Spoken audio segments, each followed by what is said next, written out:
Discharge का मतलब termination ही है, ठीक है। चलिए, कॉन्ट्रैक्ट को टर्मिनेट किया मतलब खत्म किया, या फिर कॉन्ट्रैक्ट को हमने डिस्चार्ज किया मतलब खत्म किया। चलिए, कॉन्ट्रैक्ट टर्मिनेट या फिर डिस्चार्ज कब होगा? आइए, यहाँ पे कुछ पॉइंट्स लिखे हैं। क्या लिखा है? परफॉर्मेंस ऑफ कॉन्ट्रैक्ट, काम खत्म। मैंने आपको कॉन्ट्रैक्ट दिया था घर बनाने का, घर बना कर दे दिया, तो अब आपके और मेरे बीच का कॉन्ट्रैक्ट क्या हो गया? खत्म हो गया, टर्मिनेट हो गया। क्या लिखा है? म्यूचुअल कंसर्न और अग्रीमेंट। तुम्हारी और मेरी कंसर्न है, घर बीच में ही, ठीक है, पूरा बना नहीं है, बीच में ही है, अभी कुछ चीजें बाकी हैं, लेकिन हम दोनों ने म्यूचुअल कंसर्न से डिसाइड किया कि चलो अब इस कॉन्ट्रैक्ट को खत्म करते हैं। आधा ही घर बनाओ, मेरे पास पैसे भी नहीं है, मुझे पैसे देने भी नहीं है, वॉट जो भी सिचुएशन है, म्यूचुअल कंसर्न से हमने खुद से अपने अग्रीमेंट को खत्म किया। पहला पॉइंट क्या है? काम खत्म, परफॉर्मेंस खत्म, तो कॉन्ट्रैक्ट खत्म। दूसरा, दोनों पार्टी खुद से म्यूचुअली डिस्कस करे कि चलिए कॉन्ट्रैक्ट खत्म करते। नेक्स्ट क्या लिखा है? मैंने कहा था 2 महीने के अंदर ये काम खत्म कर कर देना, तो टाइम बाउंड तो है, हमने आपको एक टाइम लिमिट दी थी, टाइम के अंदर आपने नहीं किया, साफ लिखा था कॉन्ट्रैक्ट खत्म हो जाएगा 2 महीने का ही है, ये काम खत्म कर लिया तो वेरी गुड, अदरवाइज कॉन्ट्रैक्ट तो खत्म। तो हमने कॉन्ट्रैक्ट में एक टाइम लिमिट दे रखी थी, ठीक, या तो काम खत्म, या तो म्यूचुअली डिसाइड किया, या फिर तीसरा क्या, एक टाइम अलॉट कर रखा था जो टाइम अब ओवर हो गया है। नेक्स्ट क्या लिखा है? लॉ बंद करवा देगा, लॉ बोल देगा अब ये काम नहीं कर सकते, कुछ भी। जैसे एक एग्जाम्पल हमने देखा था कि भाई इंडिया पाकिस्तान का कॉन्ट्रैक्ट है, वॉर छिड़ गई, तो अब सारे कॉन्ट्रैक्ट खत्म नहीं हो सकता, मतलब लॉ ने बंद करवा दिया। सरकार बदल जाती है, एक सरकार ने अपना लॉ बनाया, सरकार बदल गई, उसने कहा कि नौ कहते लॉ अब कल से दूसरे होंगे, तो भाई अब लॉ ने अगर बोल दिया है तो अब उसकी बात तो माननी पड़ेगी। नेक्स्ट क्या लिखा है? Impossibility of performance. Same example कि अब ये काम हो ही नहीं सकता। चलिए एग्जाम्पल थोड़ा सा चेंज करते हैं। मुझे अपनी कार बेचनी है, ठीक है, अब मुझे आपके साथ कल कॉन्ट्रैक्ट करना था, लेकिन रात तक मैं देखा कार मेरे पास आई नहीं, गुम हो गई, चोरी हो गई, तो अब क्या मैं वो परफॉर्मेंस परफॉर्म कर सकती हूँ? मेरे लिए इम्पॉसिबल है वो परफॉर्म कर पाना। तो कभी कभार सिचुएशन ऐसी होती है, सर्कमस्टांसेस ऐसे होते हैं कि हम वो काम नहीं कर सकते, ठीक है, तो इम्पॉसिबिलिटी ऑफ दी परफॉर्मेंस। हो सकता है मैंने घर बनाने का कॉन्ट्रैक्ट दिया किसी को, अब उसकी डेथ हो गई, कैसे घर बनाएगा? अगर जिंदा रहते तो काम कर सकते थे, लेकिन अब क्या पॉसिबल है परफॉर्म कर पाना? नहीं। तो ऐसे कॉन्ट्रैक्ट में ऐसी सिचुएशंस आती हैं, तो उस टाइम पे क्या होते हैं? ऑब्वियसली कॉन्ट्रैक्ट क्या हो जाएंगे? खत्म हो जाएंगे, ठीक है। नेक्स्ट क्या लिखा है? Breach of contract. कॉन्ट्रैक्ट कब खत्म हो जाएगा? जब किसी एक पार्टी ने क्या किया, कॉन्ट्रैक्ट की टर्म्स एंड कंडीशन फुलफिल नहीं करी।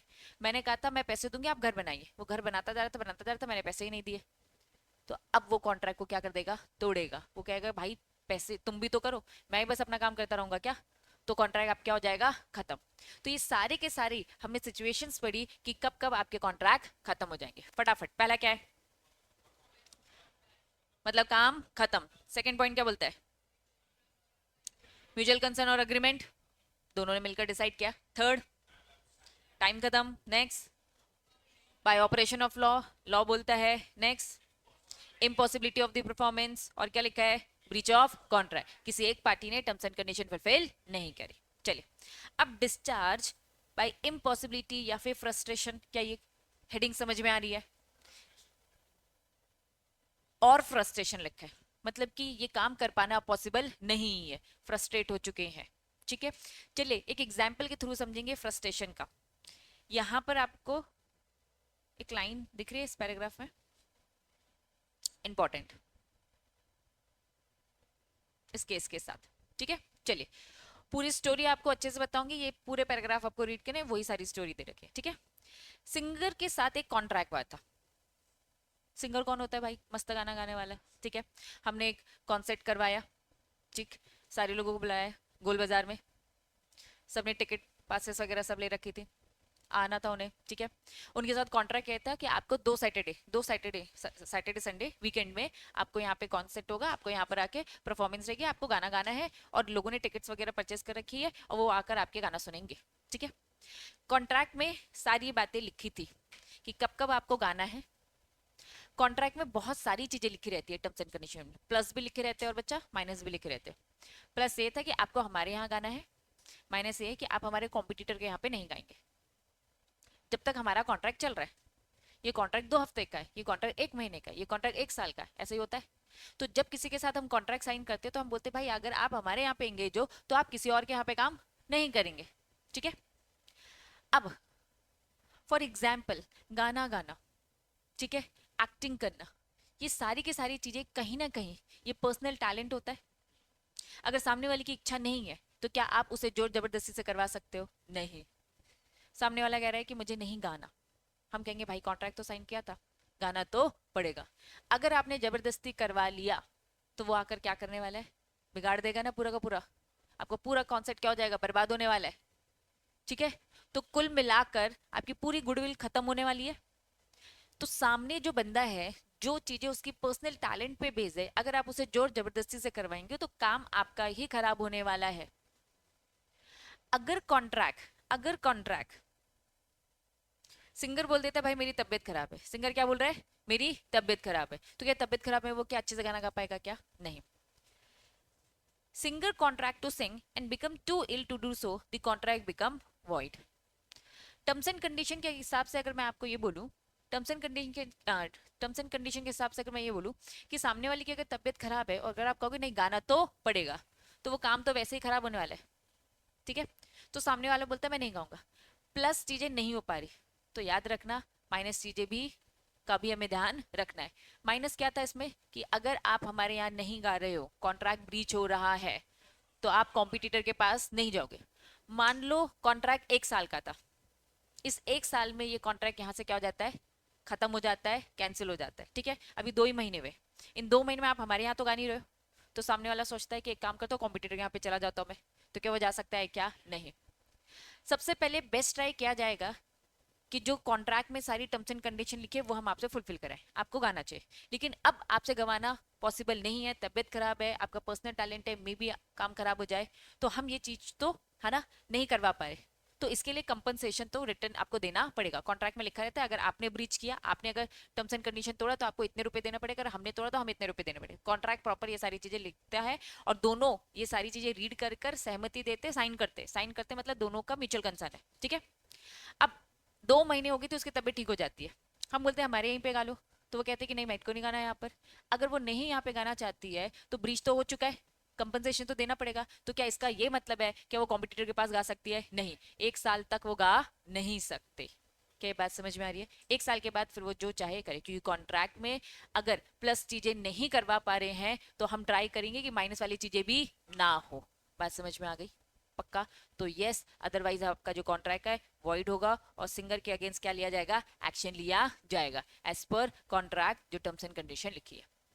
पूरी कहानी यही सब है, singer contract to sing and all, ठीक है। तो ये पूरा एक बार रीड करने का क्या लिखा है, क्यों डिस्चार्ज हो गया कॉन्ट्रैक्ट? क्योंकि क्योंकि क्या है, इम्पॉसिबिलिटी है, या फिर हम इसे क्या बोलेंगे, फ्रस्ट्रेशन, ठीक।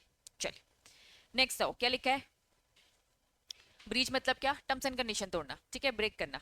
चलिए द एक्चुअल ब्रीच, अब दो टाइप के होते हैं ब्रीच ऑफ कॉन्ट्रैक्ट।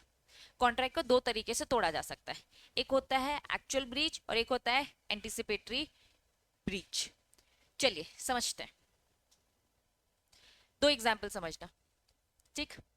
मुझे आईटेक्स में स्टाफ में एक एम्प्लॉय की जरूरत थी, मैंने एडवर्टीजमेंट कराया, बहुत सारे लोग आए इंटरव्यू देने, किसी एक को मैंने सेलेक्ट कर लिया। मैंने एक को सिलेक्ट कर दिया और मैंने कहा कि हाँ आपकी ज्वाइनिंग है, ठीक, आपकी ज्वाइनिंग है 1 अगस्त को। आपकी ज्वाइनिंग कब है? 1 अगस्त को। अब हमने अपॉइंटमेंट लेटर दिया, हमने ऑफर दिया, सामने वाला भी क्या करेगा? एक्सेप्ट करेगा। इंटरव्यू तो देने आया, हम कहेंगे कि हाँ हम आपको सेलेक्ट करते हो, तो सामने वाला भी बोलते हैं कि हाँ मैं भी काम करने को तैयार हूँ, तो ऑफर एक्सेप्टेंस होता है, अपॉइंटमेंट लेटर दिया जाएगा, ठीक है। चलिए, तो अब मैंने बोला कि आपकी ज्वाइनिंग कब है? 1 अगस्त को, ठीक है। सामने वाला ज्वाइन करने में इंटरेस्टेड नहीं है, सामने वाला ज्वाइन करने में इंटरेस्टेड नहीं है, समझना, उसे कंपनी को ही ज्वाइन नहीं करना है, ठीक है। अब ये बात वो मुझे कब बताएगा, अब सिचुएशन थोड़ी सी समझना। जब मैंने उसे अपॉइंटमेंट लेटर दिया, ये इंटरव्यू हुआ था जून में, इंटरव्यू कब हुआ था? जून में। मैंने कहा कि आपकी ज्वाइनिंग कब होगी? 1 अगस्त को, ठीक है। अब जब जून में मैंने उसे लेटर दिया तो उसने मुझे तुरंत ही बता दिया, तुरंत बता दिया कि नहीं मैं इंटरेस्टेड नहीं हूँ, ताकि मैं फिर क्या करने लग जाऊं, दूसरे लोगों को ढूंढूं, है ना, क्योंकि बहुत सारे तो इंटरव्यू मैंने लिया था, ये कैंसिल तो दूसरे वाले को पकड़ूंगी, ठीक है। या फिर वो अभी नहीं बताता है, सीधे जब पहली तारीख आती है ना, 1 अगस्त आती है, तब वो मुझे बताता है। क्या ये बात समझ में आ रही है? हम पढ़ रहे हैं कॉन्ट्रैक्ट को ब्रीच करना, कॉन्ट्रैक्ट को क्या करना, ब्रीच करना। मैंने ऑफर दिया, आपने से एक्सेप्ट कर लिया, या तो आपने मुझे तुरंत बता दिया एक्सेप्ट करने के 2-4 दिन बाद ही, जून में ही बता दिया, जून एंड में बता दिया, जुलाई में बता दिया, या फिर आपने कब मुझे बताया, सीधा पहली तारीख जब आप नहीं आए तो मैंने फोन करके पूछा बेटा आई क्यों नहीं, तो वहां से रिप्लाई आती कि नहीं मैं ज्वाइन करने में इंटरेस्टेड नहीं हूँ। तो दो टाइप के ब्रीच है, एक होता है एक्चुअल ब्रीच और एक होता है एंटिसिपेटरी ब्रीच। अभी मैंने आपको दो सिचुएशन बताई कि जब आपने एक्सेप्ट किया कुछ दिनों में ही मुझे बता दिया, या फिर आपने प्रॉपर क्या किया, वेट किया, और कब बताया, उस दिन का इंतजार किया जिस दिन आपको ज्वाइन करना था, उस दिन बताया। एक्चुअल ब्रीच में take place either at the time of performance is due, या फिर when actually performance of the contract, जब एक्चुअल में परफॉर्म करना है। Anticipatory breach before the time for which performance has arrived. अब दोनों मीनिंग पढ़ लिए। मेरा जो एग्जाम्पल है कि उस दिन का वेट करना, जिस दिन काम करना है उसी दिन हम बताएंगे, 1 तारीख को, 1 अगस्त को ही मैं बताऊंगी, तो वो कौन सा वाला ब्रीच होगा, एक्चुअल ब्रीच। टाइम का आपने प्रॉपर वेट किया कि भाई जिस दिन आना है 1 तारीख को ही हम बताएंगे। दूसरा एंटिसिपेटरी ब्रीच क्या बोल रहा है कि आपने उस टाइम से पहले बता दिया, जून में बता दिया, जुलाई में बता दिया, उस टाइम का इंतजार नहीं किया। तो कॉन्ट्रैक्ट तोड़ने के है ना दो टाइप है, पहला बिफोर बता दो, या फिर उसी टाइम जिस दिन वो काम करना था, एक्चुअल में परफॉर्मेंस थी, उस टाइम बताओ। तो एक्चुअल परफॉर्मेंस समझ में आ रहा है, एक्चुअल ब्रीच और एंटिसिपेटरी ब्रीच समझ में आया, बोलो। चलिए, breach of contract immediately after, क्या लिखा है, रेप्यूडेट बोले तो जब भी रिफ्यूज, और wait till the actual date. आपके पास दो ऑप्शन है, या तो तुरंत बता दो कि नहीं नहीं मैं इंटरेस्टेड हूँ, मेरे पास और भी बेटर ऑप्शन है, या फिर आप क्या करोगे, कब बताओगे, उसी दिन। तो जब आप रिफ्यूज, है ना, उस दिन का अगर वेट करते हो तो वेट करना इज एक्चुअल, और अगर आप कहते हो कि हाँ नहीं हम तुरंत बता देंगे, एंटिसिपेटरी। डन बच्चा, कंसेप्ट समझ में आया? देखो, कॉन्ट्रैक्ट ब्रीच है, लीगल एक्शन तो आप उठा सकते हो, क्योंकि दोनों में अगर आपने साइन कर दिए हैं तो टर्म्स एंड कंडीशन उसी में लिखी थी कि अगर आप इस कॉन्ट्रैक्ट को, है ना, कुछ कुछ में ना नोटिस पीरियड रहता है। फॉर एग्जाम्पल, आपने हाँ बोल दिया है, मैंने ऑफर दिया, तुमने एक्सेप्ट कर दिया, मतलब दोनों के सिग्नेचर हो गए, कॉन्ट्रैक्ट हो गया। अब आपको काम करना था, आप काम करते वक्त क्या बोले, नहीं मुझे नहीं करना, तो साफ टर्म्स एंड कंडीशन में लिखा था कि 1 महीने का नोटिस देकर ही आप जा सकते हो। दैट मीन्स आपको क्या करना पड़ेगा, 1 महीने का काम करना पड़ेगा, और अगर आपने 1 महीने का काम नहीं किया तो 1 लाख रुपए देना पड़ेगा। ये टर्म्स एंड कंडीशन में लिखा था, जब साइन कर रहे थे ना, तो पढ़ लेना। अक्सर एम्प्लॉयमेंट के भी कॉन्ट्रैक्ट ऐसे ही होते हैं। 5 साल का तुमने सुना होगा, बॉन्ड साइन हो जाता है तो आपको 5 साल तक काम करना है। 5 साल से अगर पहले छोड़ोगे तो 4 लाख देना, 5 लाख देना, 10 लाख देना, ऐसे लिखा रहता है। जब आपका अपॉइंटमेंट लेटर आता है तो पढ़ना उसे अच्छे से, ठीक है। 3 महीने का नोटिस दो, इसका मतलब क्या, अभी तुरंत में नहीं छोड़ सकते कि कल से नहीं आऊंगा, ऐसे नहीं बोल सकते। तीन पहले बताओ हम छोड़ने वाले हैं, और 3 महीने फिर काम करो, उसके बाद जाओ। अब काम तो वो करेंगे नहीं ऑब्वियसली, ठीक है। तो कंपनी को भी लगता है, वो ढूंढना, हायरिंग चालू कर देती है। अब जो वो हायरिंग चालू करती है तो उन्हें लगता है तुरंत कोई बंदा मिल गया तो उसको तुरंत आउट कर देते कि जा भाई तू तो वैसे अच्छे से नहीं करने वाला। और अगर लगता है नोटिस पीरियड में, अगर उन्हें लगता है, ये कंपनी की फिर मर्जी होती है, दूसरा ढूंढेंगे, और जैसे ही दूसरा आ जाएगा तो गाइड करेगा ना ये पुराने वाला सिखाएगा कि भाई क्या क्या काम कैसे कैसे होता है, ताकि कंपनी के लिए भी क्या हो जाए, थोड़ा सा ईज हो जाए। इस कारण से ऐसा होता है, ठीक है। चलिए, तो ये सारे केस के नाम दे रखे हैं। एग्जाम्पल, ए ने क्या किया, सेम वही जो मैंने एग्जाम्पल बताया, ए ने बी को, है ना, अप्रैल में हायर किया, फिर उसने बोला इतने तारीख को ज्वाइनिंग है। फिर अगर उसने ज्वाइनिंग के टाइम पे जिस दिन आना चाहिए था उस दिन वो नहीं आया, तो इसका मतलब वो क्या कर रहा है, एक्चुअल ब्रीच कर रहा है। अदरवाइज पहले इन्फॉर्म कर दो तो एंटिसिपेटरी। कुछ नहीं, सेम एग्जाम्पल बस मैंने आपको बताया, ये भी सब एग्जाम्पल एग्जाम्पल खुद से एक बार रीड करेंगे। हेडिंग बताइए क्या लिखा है, रेमेडीज बोले तो सॉल्यूशन, कंपनसेशन भी होगा, रेमेडी में कंपनसेशन ही मिलेगा, ठीक है। हाँ बेटा, कहाँ पर, ये ब्रीच का टर्म्स एंड कंडीशन तोड़ना बस, है ना, वो ब्रीच का बस सिंपल मीनिंग। ब्रीच मतलब तोड़ना, कॉन्ट्रैक्ट तोड़ना, है ना, तो टर्म्स एंड कंडीशन ही आप तोड़ोगे, ठीक। चलिए, आ जाइए। अब कॉन्ट्रैक्ट तो टूट रही है, हमें पता चल गया, तो भाई सामने वाले को क्या रेमेडीज मिलेंगी, तुम्हारा और मेरा कॉन्ट्रैक्ट ब्रेक हुआ, अब चाहे वो तुमने ब्रेक किया चाहे वो मैंने किया, ठीक, तुम ब्रेक करोगे तो 2 लाख देना पड़ेगा, मैं ब्रेक करूंगा तो 1 लाख देना पड़ेगा, ऐसा मैंने टर्म्स एंड कंडीशन में लिखा है। और तुमने अगर साइन कर दिया तो तुमने हाँ बोल रखा है, अदरवाइज साइन ही नहीं करना था। टर्म्स एंड कंडीशन चेंज कराओ कि भाई क्यों 2 लाख मुझे देना पड़ेंगे, दोनों को 1-1 लाख लिखो। तो ये फिर आपका म्यूचुअल कंसर्न है, साइन मत करना। अगर आपने साइन कर दिया तो आपने हाँ बोल दिया है, साइन करने के बाद पढ़ रहे हो ये मत करना, ठीक है, क्योंकि मॉडिफिकेशन आप अपने अकॉर्डिंग करवा सकते हो।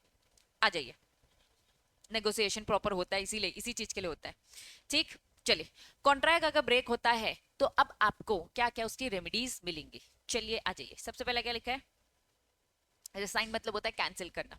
रिसाइन मतलब क्या होता है, कैंसिल, कैंसिल दी कॉन्ट्रैक्ट। आपके और मेरे बीच में जो कॉन्ट्रैक्ट है, सबसे पहला रेमेडी कि ये कॉन्ट्रैक्ट जैसे ब्रीच हुआ तो ये कॉन्ट्रैक्ट क्या हो जाएगा, खत्म हो जाएगा, कैंसिल हो जाएगा, टर्मिनेट हो जाएगा। Refuse further performance of the contract, मेरा वो घर बनाने वाला कॉन्ट्रैक्ट याद करो, घर बन रहा है, तुम लोगों को मैंने बोला था घर बनाओ मैं तुम्हें 1 करोड़ दूंगी, ठीक है। अब सबसे पहले नींव प्लंथ होता है, फिर 4 दीवारियां उठाई जाती है, फिर लेंटर होता है, ठीक है, फिर प्लास्टर, फिर इलेक्ट्रिसिटी फिटिंग, बहुत सारे काम होते हैं। तो स्टेप बाय स्टेप ऐसा टर्म्स एंड कंडीशन में लिखा था कि जैसे प्लंथ होगा तो मैं आपको 10 लाख दूंगी, जैसे 4 वॉल्स आएंगी तो मैं आपको फिर 15 लाख दूंगी, लेंटर डलेगा तो 20 लाख दूंगी। तो ऐसे किश्ते, ऐसे इंस्टॉलमेंट में हमने पूरी की पूरी चीजें टर्म्स एंड कंडीशन में डिटेल में लिखी थी, और बच्चा ये लिखा जाता है, ठीक है। हाँ, हाँ, ये सारी चीजें लिखी जाती है। अब प्लंथ के टाइम पर मैंने पैसा नहीं दिया, तुमने चला लिया कि ठीक है यार, मैंने बोला कि यार यार भाई चला ले अगली बार दे दूंगी, 4 वॉल्स हो गई फिर भी नहीं दिया। तो बच्चा बार बार ब्रेक कौन कर रहा है, मैं ब्रीच कर रही हूँ, मैं ब्रीच कर रही हूँ, मैं पैसे नहीं दे रही हूँ, तुम अपना परफॉर्मेंस दे रहे हो, तो ब्रीच ऑफ कॉन्ट्रैक्ट हो गया। ब्रीच ऑफ अगर कॉन्ट्रैक्ट होता है तो सबसे पहले रेमेडी क्या मिलेगी, ये कॉन्ट्रैक्ट क्या हो जाएगा, कैंसिल, और जो कॉन्ट्रैक्टर है वो बाकी की परफॉर्मेंस नहीं करेगा, ठीक है। तो ये रेमेडीज है, पूरी लिस्ट है। तो पहला कॉन्ट्रैक्ट खत्म, आगे का काम अब आपको नहीं करना है। और आपका जो नुकसान हुआ है, प्लन तो आपने अपने पैसों से बनाई, 4 वॉल्स तो अपने पैसों से बनाई, इसका क्या मिलेगा आपको, अच्छा खासा कंपनसेशन मिलेगा, ठीक है। आप क्या करोगे, केस फाइल कर सकते हो। केस फाइल किसके लिए, स्पेसिफिक परफॉर्मेंस, मुझे मेरा पैसा चाहिए जो इतना लग गया। स्पेसिफिक परफॉर्मेंस का थोड़ा सा एग्जांपल समझते हैं। एक होता है परफॉर्मेंस और एक होता है स्पेसिफिक परफॉर्मेंस। परफॉर्मेंस मतलब कि जो काम करना है करिए, अगर नहीं किया तो उसके बदले में मुआवजा दे दीजिए, उसके बदले में क्या दे दीजिए, मुआवजा। एक होता है डैमेजेस पे करना, एक होता है हमें डैमेजेस, मुझे पैसा नहीं चाहिए, मुझे वही चीज चाहिए जो चीज मेरी थी। फॉर एग्जाम्पल मैंने बाइक दी, ठीक है, तो वो कहेंगे मुझे बाइक ही चाहिए, तो कहेंगे मैं दूसरी नई बाइक दे दूं, नहीं, वो बाइक मेरे पापा की थी, ठीक है, उससे मुझे मेरा बहुत लगाव था, मुझे स्पेसिफिक परफॉर्मेंस चाहिए। तो what do you mean by specific performance, एक पर्टिकुलर थिंग, एक पर्टिकुलर प्रॉपर्टी जो मेरी है मुझे वही दो, मुझे उसके बदले में कंपनसेशन चलेगा नहीं। कोर्ट बेस्ट ट्राई करेगी वो देने का, लेकिन सामने वाला इतना नालायक है कि वो गाड़ी बेच कर खत्म कर चुका है, हो सकता है उसने, है ना, लोहे के दाम में बेच दिया उसे, सामने वाले ने, कबाड़ वाले ने उसे पूरा काट दिया हो, पूरे लोहे के तोल वोल के खत्म कर दिया, तो क्या वो मिल सकती है क्या। बेस्ट ट्राई किया जाएगा कि आपको स्पेसिफिक परफॉर्मेंस दी जाए, अगर नहीं है पॉसिबल तो घूम कर फिर आपको क्या मिलेगा, डैमेजेस ही मिलेंगे, कंपनसेशन ही मिलेंगे। अब ये फिर कोर्ट के पास मैटर जाता है, हम तो डिमांड करेंगे कि हमें स्पेसिफिक परफॉर्मेंस चाहिए, कोर्ट देखेगा कि सिचुएशन है पॉसिबल तो वो देगा, अदरवाइज नहीं, ठीक। चले, 3 पॉइंट समझ में आए। पहला क्या बोलता है, कॉन्ट्रैक्ट क्या होगा, कैंसिल, और फर्दर परफॉर्मेंस भी आपको करने की जरूरत नहीं है। सेकंड क्या बोलता है, डैमेजेस, कंपनसेशन। थर्ड पॉइंट क्या बोलता है, स्पेसिफिक परफॉर्मेंस। बेस्ट ट्राई किया जाता है कि हम आपको क्या दें, स्पेसिफिक परफॉर्मेंस, अगर नहीं है पॉसिबल तो क्या दिया जाएगा, कंपनसेशन, ठीक है, वही बाइक मुझे ढूंढ कर लेकर दी जाएगी, लेकिन पॉसिबल नहीं है तो यस ऑफ कोर्स मुझे उसका पैसा मिलेगा। नेक्स्ट क्या लिखा है, सू फॉर क्या लिखा है, इंजंक्शन का मतलब बताया मैंने, टॉर्च जब पढ़ा था ना तो इंजंक्शन टर्म आया था वहां पर, स्टे लगाना, स्टे ऑर्डर बताया था, इंजंक्शन बोले तो स्टे ऑर्डर, ठीक है। Sue for the injunction, stay लगा देना, रोक देना, स्टॉप करना। To restrain the breach of the negative term, अभी वो सिंगर वाला मैंने क्या बोला, तबीयत खराब है तो वो नहीं गाना गा सकती, ठीक है, यहाँ काम नहीं कर पा रही ना, तो इसका मतलब ये है कि 1 साल तक वो कॉम्पिटिटर के पास भी नहीं करेगी। कोर्ट कह रहा है अगर कॉन्ट्रैक्ट टूटता है, कॉन्ट्रैक्ट टूट गया, ठीक है। अगर कॉन्ट्रैक्ट टूट गया तो रेमेडीज में आपको क्या मिलेगा? रेमेडीज में आपको ये मिलेगा, हम आपको नेगेटिव जो टर्म्स एंड कंडीशन लिखे थे उसे ब्रेक होने नहीं देंगे। आप 1 साल तक बैठे रहो, दूसरे काम करो भाई, ये वाला नहीं अलाउड है। हाँ, सिंगर ने अगर ब्रीच किया है तो, और ये टर्म्स एंड कंडीशन में लिखा ही होगा। ठीक है। नेक्स्ट, तो ये टर्म्स एंड कंडीशन आपको क्यों बताई जा रही बच्चा? क्योंकि जब आप खुद कॉन्ट्रैक्ट बनाओ तो इन बातों का ख्याल रखिए भाई, ये सब एड ऑन करने होते हैं। ठीक है। आप जब प्रोफेशनल में आ जाएंगे, सीएस प्रोफेशनल में, तो ड्राफ्टिंग एक सब्जेक्ट होता है प्रॉपर आपका। कॉन्ट्रैक्ट में टर्म्स एंड कंडीशन क्या होना चाहिए, कैसे कॉन्ट्रैक्ट बनते हैं, ये आपको सिखाया जाएगा। क्यों? क्योंकि कंपनी के बिहाफ में आप ही तो वो कॉन्ट्रैक्ट्स बनाओगे। अगर किसी कंपनी को किसी के साथ कॉन्ट्रैक्ट करना है तो कंपनी तो कोई भी हो सकती है ना, तो उनकी टर्म्स एंड कंडीशन क्या होनी चाहिए। इसलिए इंडियन कॉन्ट्रैक्ट एक्ट आप पहले लॉ समझते हो, फिर उसकी ड्राफ्टिंग भी सीखोगे, लेकिन ड्राफ्टिंग फाइनल लेवल पे सीखोगे। ठीक है। चलिए, लास्ट क्या लिखा है? क्वांटम मेरिट मतलब क्या होता है? As much as earn. समझो अब, सिंगर ने 4 दिन तो गाना गाया था, तो जितने दिन गाया उतना तो पैसा उसको मिलना चाहिए। तो बस वो ये कह रहे हैं कि अगर सामने वाला नहीं देता है तो आपने जितना थोड़ा बहुत परफॉर्मेंस किया है उसका पे तो आपको मिलेगा। तो कुल मिलाकर अगर कॉन्ट्रैक्ट ब्रेक होता है, ब्रीच होता है, तो क्या क्या रेमेडीज है? एंड से चालू करते हैं। सबसे लास्ट रेमेडी क्या है? जितनी परफॉर्मेंस दी है उसका पैसा मिलना चाहिए। नहीं मिलता तो आप उसके लिए केस फाइल करिए, और केस फाइल कर आपको उतना मिल ही जाएगा। नेक्स्ट क्या लिखा है? स्टे लगा दिया जाएगा, किसमें? नेगेटिव टर्म को ब्रीच होने नहीं देंगे। मेरे एग्जाम्पल में जाओ, और एग्जाम्पल क्या बोलता है कि आपको हमारे यहाँ गाना है और किसी और के यहाँ नहीं गाना। ब्रीच हो गया तो हमारे यहाँ नहीं गा रहे हो तो वहां भी नहीं गाओ, यहाँ मत गाओ लेकिन वहां भी नहीं, दोनों जगह नहीं गाओगे। तो नेगेटिव टर्म को ब्रीच होने नहीं देंगे, ये तो हो गया है, तभी तो कॉन्ट्रैक्ट खत्म हो गया। लेकिन कॉन्ट्रैक्ट खत्म हो गया इसका मतलब ये नहीं कि अब आप कहीं और भी जा सकते हो, वो तो हम आपसे कंप्लाई कराएंगे, क्योंकि सामने वाले का फिर नुकसान नहीं हो जाएगा। ठीक है। नेक्स्ट, स्पेसिफिक परफॉर्मेंस, हमें वही चीज चाहिए जो हमने दी थी कॉन्ट्रैक्ट में, जो डील हुई थी हमारी। देन नहीं है पॉसिबल तो ऑब्वियसली डैमेजेस, और ये कॉन्ट्रैक्ट खत्म हो जाएगा, आगे की परफॉर्मेंस सामने वाले को भी करने की जरूरत नहीं है। रेमेडी समझ में आ गई? पक्का? ये पूरी कहानी एक्सप्लेन करें। चले, इंपॉर्टेंट कंसेप्ट की तरफ जाएंगे। हेडिंग बताइए क्या लिखा है? कॉन्ट्रैक्ट ऑफ इंडेमनिटी का मतलब क्या? कंपनसेशन। चलिए, कंपनसेशन देना। ठीक है। चलिए एग्जाम्पल के थ्रू समझेंगे। गारंटी समझते हो बच्चों? क्या होता है गारंटी?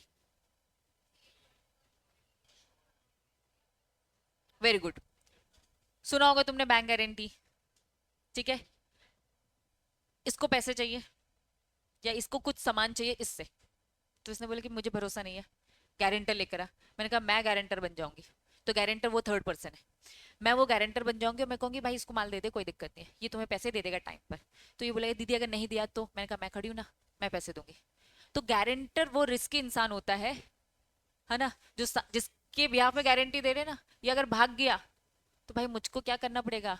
मैं लाइबल हूँ बच्चा, क्योंकि मैंने गारंटी दी है। मैंने तो बोला था कि भरोसा रख इसमें, अब ये भरोसा रखवाला तो इंसान भाग गया है, तो भाई मैंने ही रखवाया था ना, तो यस मुझे क्या देना पड़ेगा? पूरे पैसे देने पड़ेंगे। तो गारंटी होती है। चलिए समझते हैं। दो इंसान है, एक है प्रिंसिपल डेटर। ठीक है। अब मेरे पूरे एग्जाम्पल में ये प्रिंसिपल डेटर हो गया। ठीक है।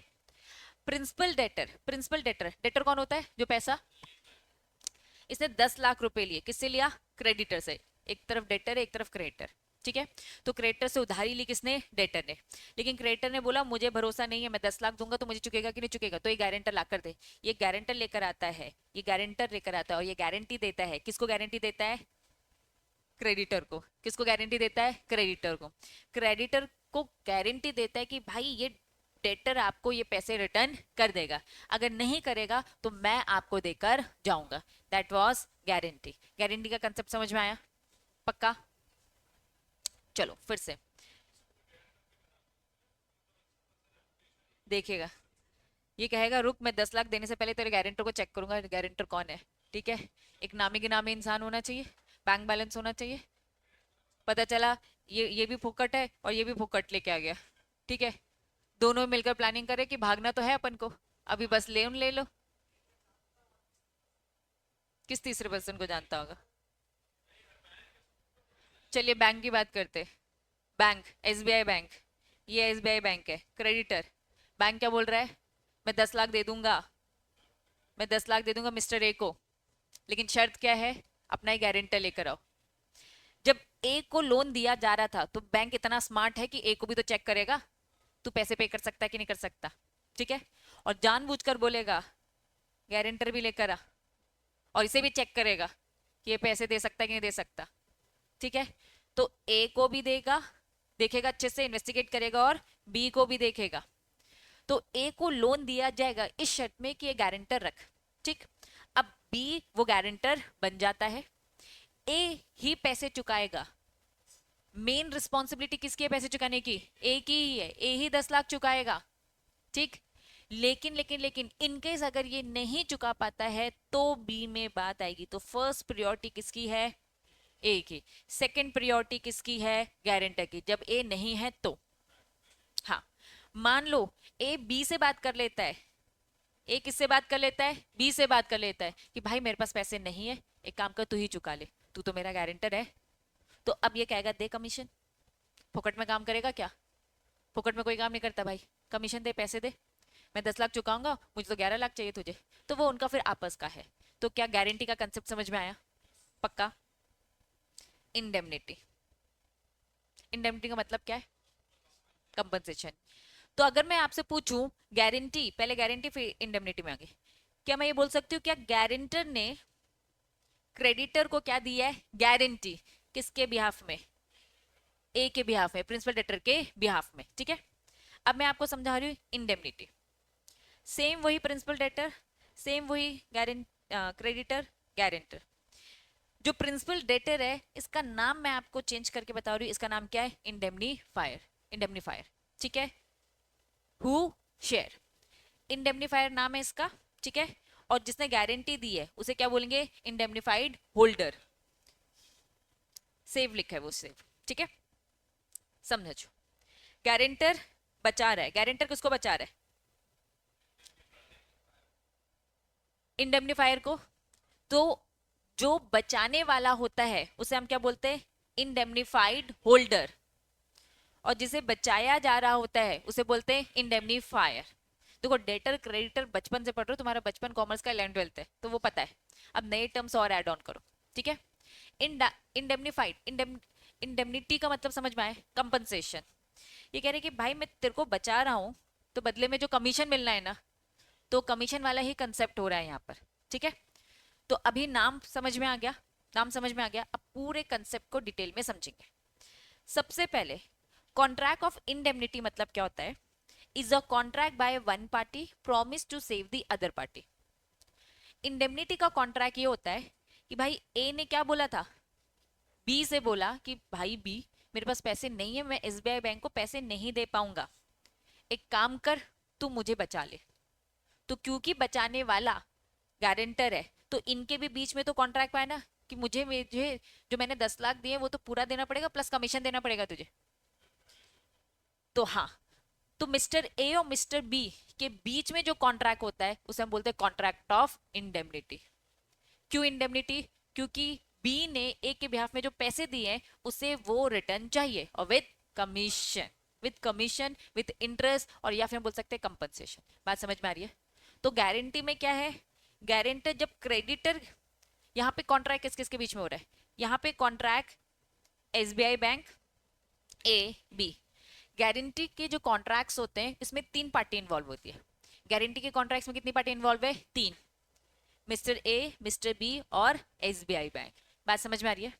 इंडेमनिटी का जो कॉन्ट्रैक्ट है उसमें कितनी पार्टी इन्वॉल्व है? 2 ही पार्टी इन्वॉल्व है, मिस्टर ए और मिस्टर बी। ए ने बोला पैसे दे दे, तो बी ने बोला भैया तेरा मेरा कॉन्ट्रैक्ट है, तू मुझे इतने इतने पैसे देगा। तो इंडेमनिटी का कॉन्ट्रैक्ट भाई ए और बी के बीच में हो रहा है, लेकिन गारंटी का कॉन्ट्रैक्ट किस किसके बीच में हो रहा है? ए, बी और बैंक के बीच में। बात समझ में आ रही है? आ जाओ। Contract of indemnity is a contract by which one party promises to save the other party from the loss caused to him by conduct of the promiser himself, by the conduct of the any other person. Example, A ने contract किया to indemnity, किसको? B, against the, जो भी consequence होंगे of any proceeding with the C में take against. या फिर मैं एग्जांपल थोड़ा चेंज करूं, एग्जांपल वही वाला कि भाई ए और बी के बीच में जो कॉन्ट्रैक्ट होता है, ठीक है, ए और बी के बीच में जो कॉन्ट्रैक्ट होता है, इनके बीच के कॉन्ट्रैक्ट को हम बोलते हैं कॉन्ट्रैक्ट ऑफ इंडेमनिटी। बात समझ में आ रही है? बात समझ में आ रही है? A person who promise to indemnify या make good the loss is called, जिसे जिसे क्या मिलता है? हु प्रॉमिस टू इंडेमनिटी, जिसे बोलते हैं कि हम तुम्हें बचा लेंगे, हम तुम्हें बचा लेंगे, उसे हम क्या बोलते हैं? Indemnifier. The person who loss is made good, ये कौन है? इंडेमनीफाइड। सिंपल मीनिंग जो मैंने यहाँ पे आपको बता दिया। गारंटर का नाम क्या हो जा रहा है? बस नाम बदल जा रहा है, इंडेमनीफाइड होल्डर। और प्रिंसिपल डेटर का नाम क्या हो रहा है बच्चा? क्या आपकी बुक में ये डिफरेंस बिटवीन दे रखा है? पूरा पूरा समझाऊंगी एक बार, है ना? पूरा समझाऊंगी। पहले बताओ, ये डिफरेंस बिटवीन दे रखा है? आओ सबसे पहले डिफरेंस बिटवीन देखेंगे। ये देख लोगे मतलब वो देख लिया, ठीक है? आ जाओ।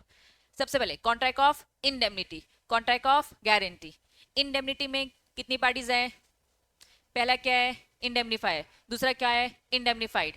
इंडेमनीफाइड गारंटी के कॉन्ट्रैक्ट में नाम बताओ, गारंटर बोल सकती हूँ। इंडेमनीफायर कौन था? डेटर था, लोन लेने वाला, प्रिंसिपल डेटर था, ठीक है? अब कॉन्ट्रैक्ट ऑफ गारंटी, इसमें कितनी पार्टीज होती है? 3।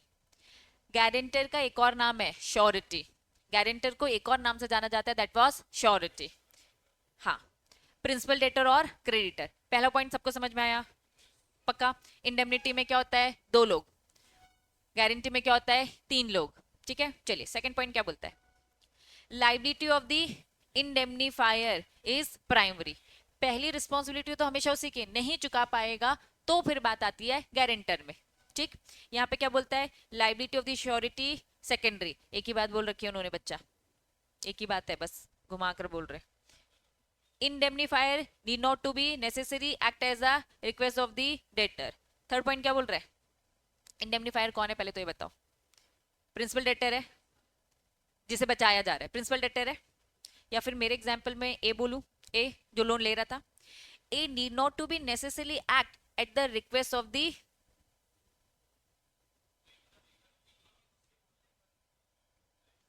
श्योरिटी गिव, ये पढ़ो पहले, श्योरिटी गिव गारंटी, इनकी लैंग्वेज अजीब है। Surety give guarantee only at the request of the principal debtor. पहले ये समझो ये क्या बोल रहा है?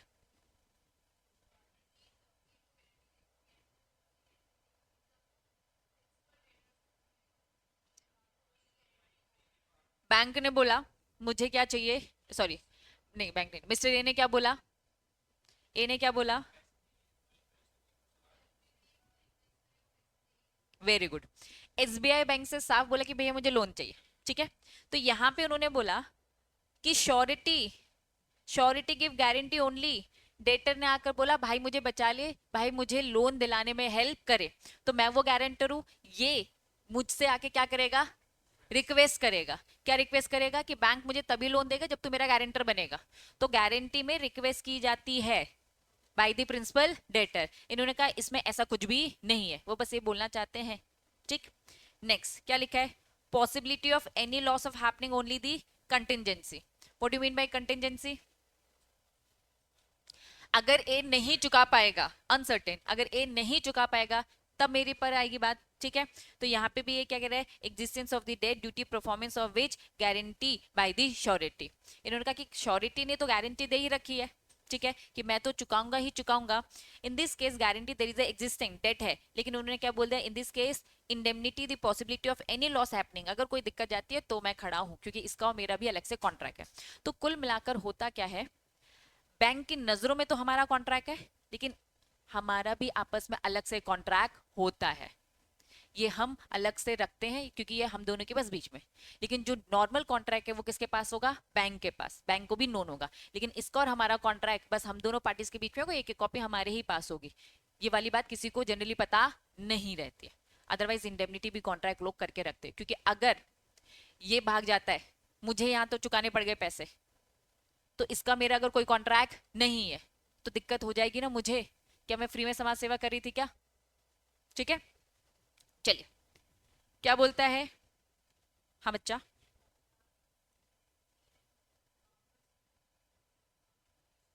हाँ हाँ हाँ।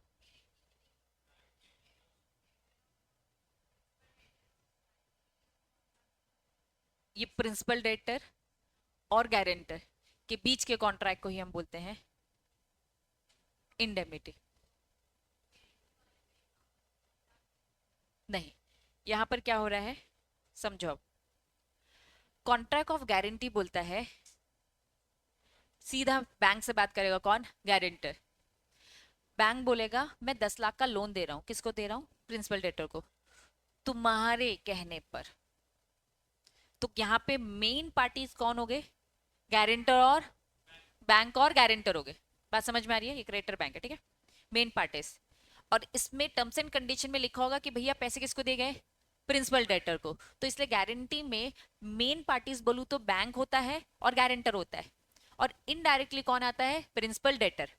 अब यहाँ पे प्रिंसिपल डेटर का रोल तो यहाँ पे कम ही दिख रहा है, जबकि मेन लोन तो उसी का ही है। लेकिन बैंक तो बोल रहा है भाई मैं तो उसको पैसे दे रहा हूँ, लेकिन तेरे चक्कर में दे रहा हूँ ना, आके साइन कर कर दे कि पैसे मुझे दे देगा। तो बैंक किसको पकड़ने वाला है, गारंटर को, ठीक है, गारंटर को पकड़ने वाला।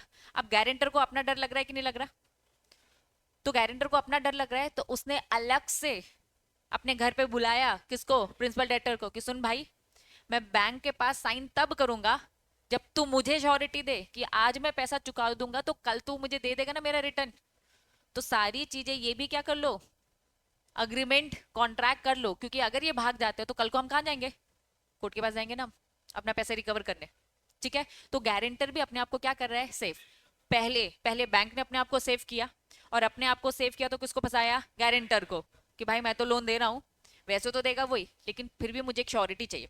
फिर गारंटर ने बोला कि ठीक है यार मैं दे तो दूंगा, लेकिन वो अब अपने आप को बचाने के लिए क्या कर रहा है, एक कॉन्ट्रैक्ट कर रहा है। बात समझ में आई, पक्का।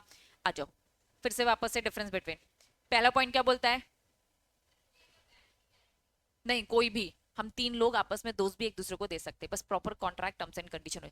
मैंने बस बैंक का एग्जांपल दिया क्योंकि जनरली तुमने सुना होगा बैंक में गारंटर लगता है, ठीक है, लेकिन हाँ इसके अलावा भी साइड में बहुत सारे गारंटर्स लगते हैं।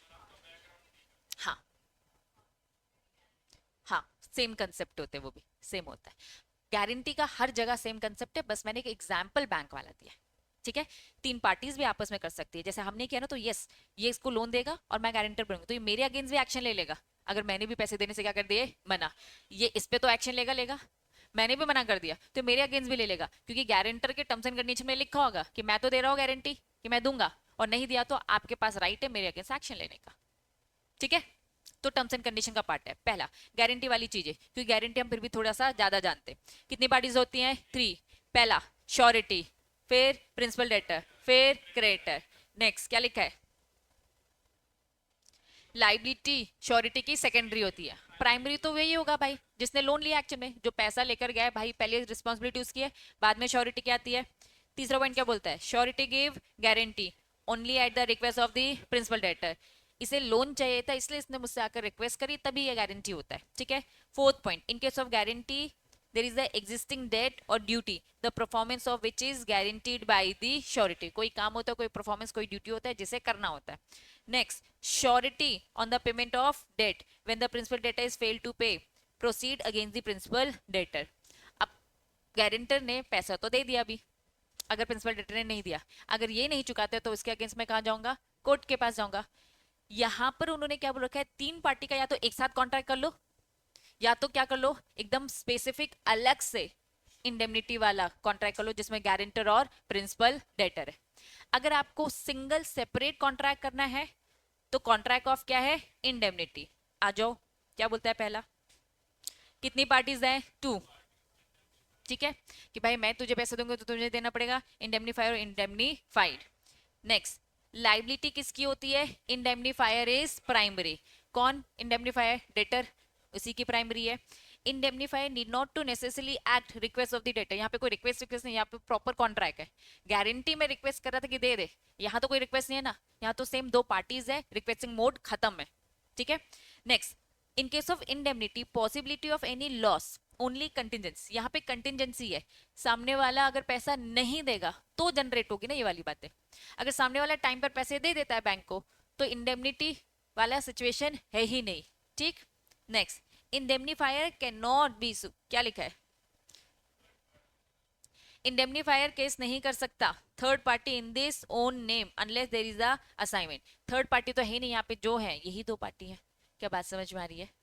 अगर ये डिफरेंस बिटवीन समझ में आ गया तो अब ये आसान हो जाएगा। आ जाओ पहला paragraph. Contract of indemnity is a contract जिसमें एक पार्टी प्रॉमिस करती कि भाई दूसरी पार्टी मैं तुझे बचा लूंगा अगर कुछ भी लॉस कॉज होता है तो। एग्जाम्पल देके उन्होंने बताया है, ठीक। The person who promise to indemnify make loss, ठीक है। अब यहाँ पे इंडेमनीफायर कौन था? वो डेटर।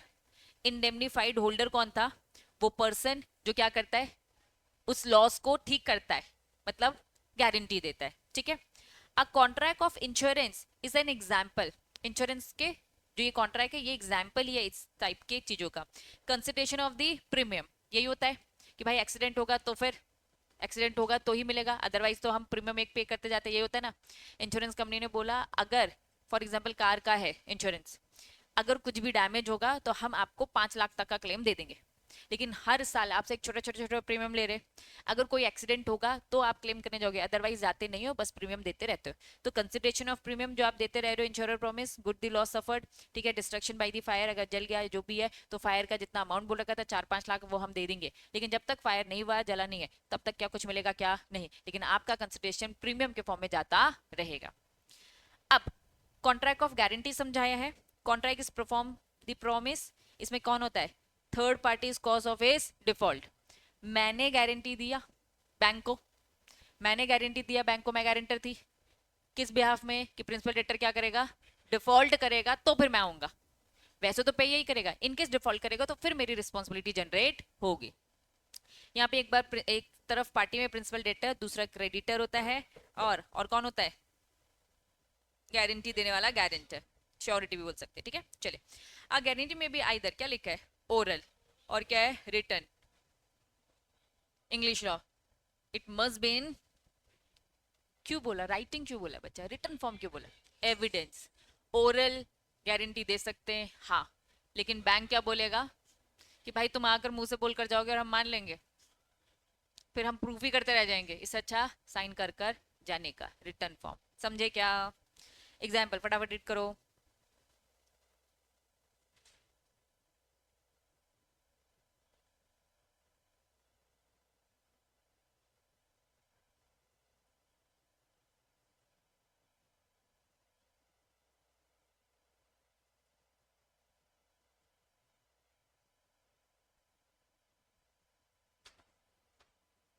समझ में आ रहा है? Creditor debtor surety same example, घिसा बेटा, ठीक है। कुछ बोल रहा है भाई? हाँ हाँ, क्या? हाँ, लोन दिया ना, बस 5,000 एग्जाम्पल, छोटा सा एग्जाम्पल बना रहे हो ना, कहाँ आजकल 5,000 यार, छोटी बात है ना। चलिए आ जाओ, हेडिंग देखो क्या लिखा है, लॉ ऑफ एजेंसी। याद करो हमने स्टार्टिंग में जब इंडियन कॉन्ट्रैक्ट स्टार्ट किया था तो उसमें हमने पढ़ा था इंडेमनिटी के कॉन्ट्रैक्ट पढ़ेंगे, गारंटी के पढ़ेंगे, एजेंसी के पढ़ेंगे। तो ये अब इस चैप्टर का सबसे लास्ट टॉपिक है, law of agency. Principal agent का कंसेप्ट समझते हो? प्रिंसिपल मालिक, एजेंट जो उसके बिहाफ में काम कर रहा है, ठीक है। जो प्रिंसिपल बोलता है एजेंट वही करता है, तो एजेंट जो कुछ भी करेगा,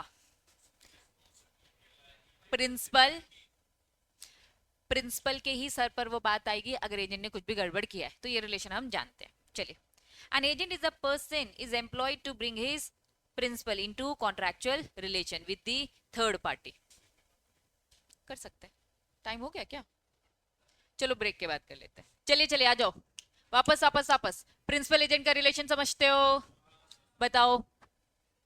प्रिंसिपल जो कुछ कर रहा है, सॉरी, प्रिंसिपल एजेंट जो कुछ भी कर रहा है तो मान लिया जाएगा वो प्रिंसिपल ही करवा रहा है। तो अगर उससे कुछ भी गलती होती है तो लाइबल कौन होगा? चलिए, a agent is a person who is employed to bring his principal into contractual relation with the third party।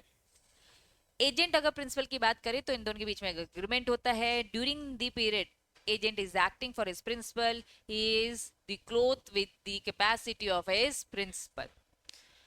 तो प्रिंसिपल हमेशा रिस्पॉन्सिबल तो रहेगा किसके लिए? एजेंट के काम के लिए।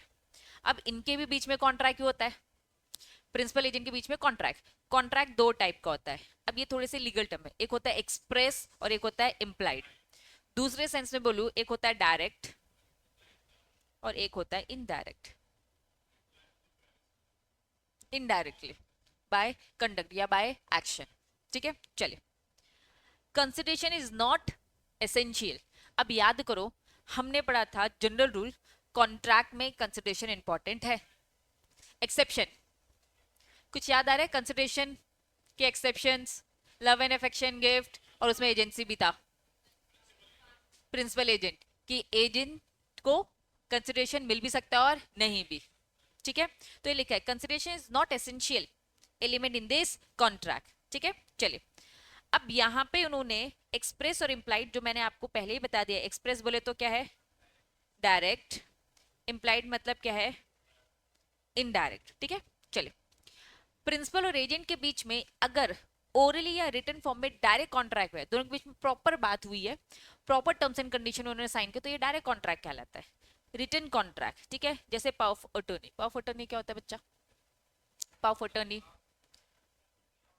फॉर एग्जाम्पल प्रॉपर्टी खरीदा बेचा, जब हमने प्रॉपर्टी खरीदा बेचा, तो अगर कोई पर्सन अवेलेबल नहीं है, उसने अपनी पावर ऑफ अटर्नी, है ना, तो फॉर एग्जाम्पल मैं मालिक हूं, मैं अवेलेबल नहीं हूं, मैंने इसको पावर ऑफ अटर्नी दे दी कि आप मेरे बिहाफ में सारे काम करेंगे प्रॉपर्टी से रिगार्ड में।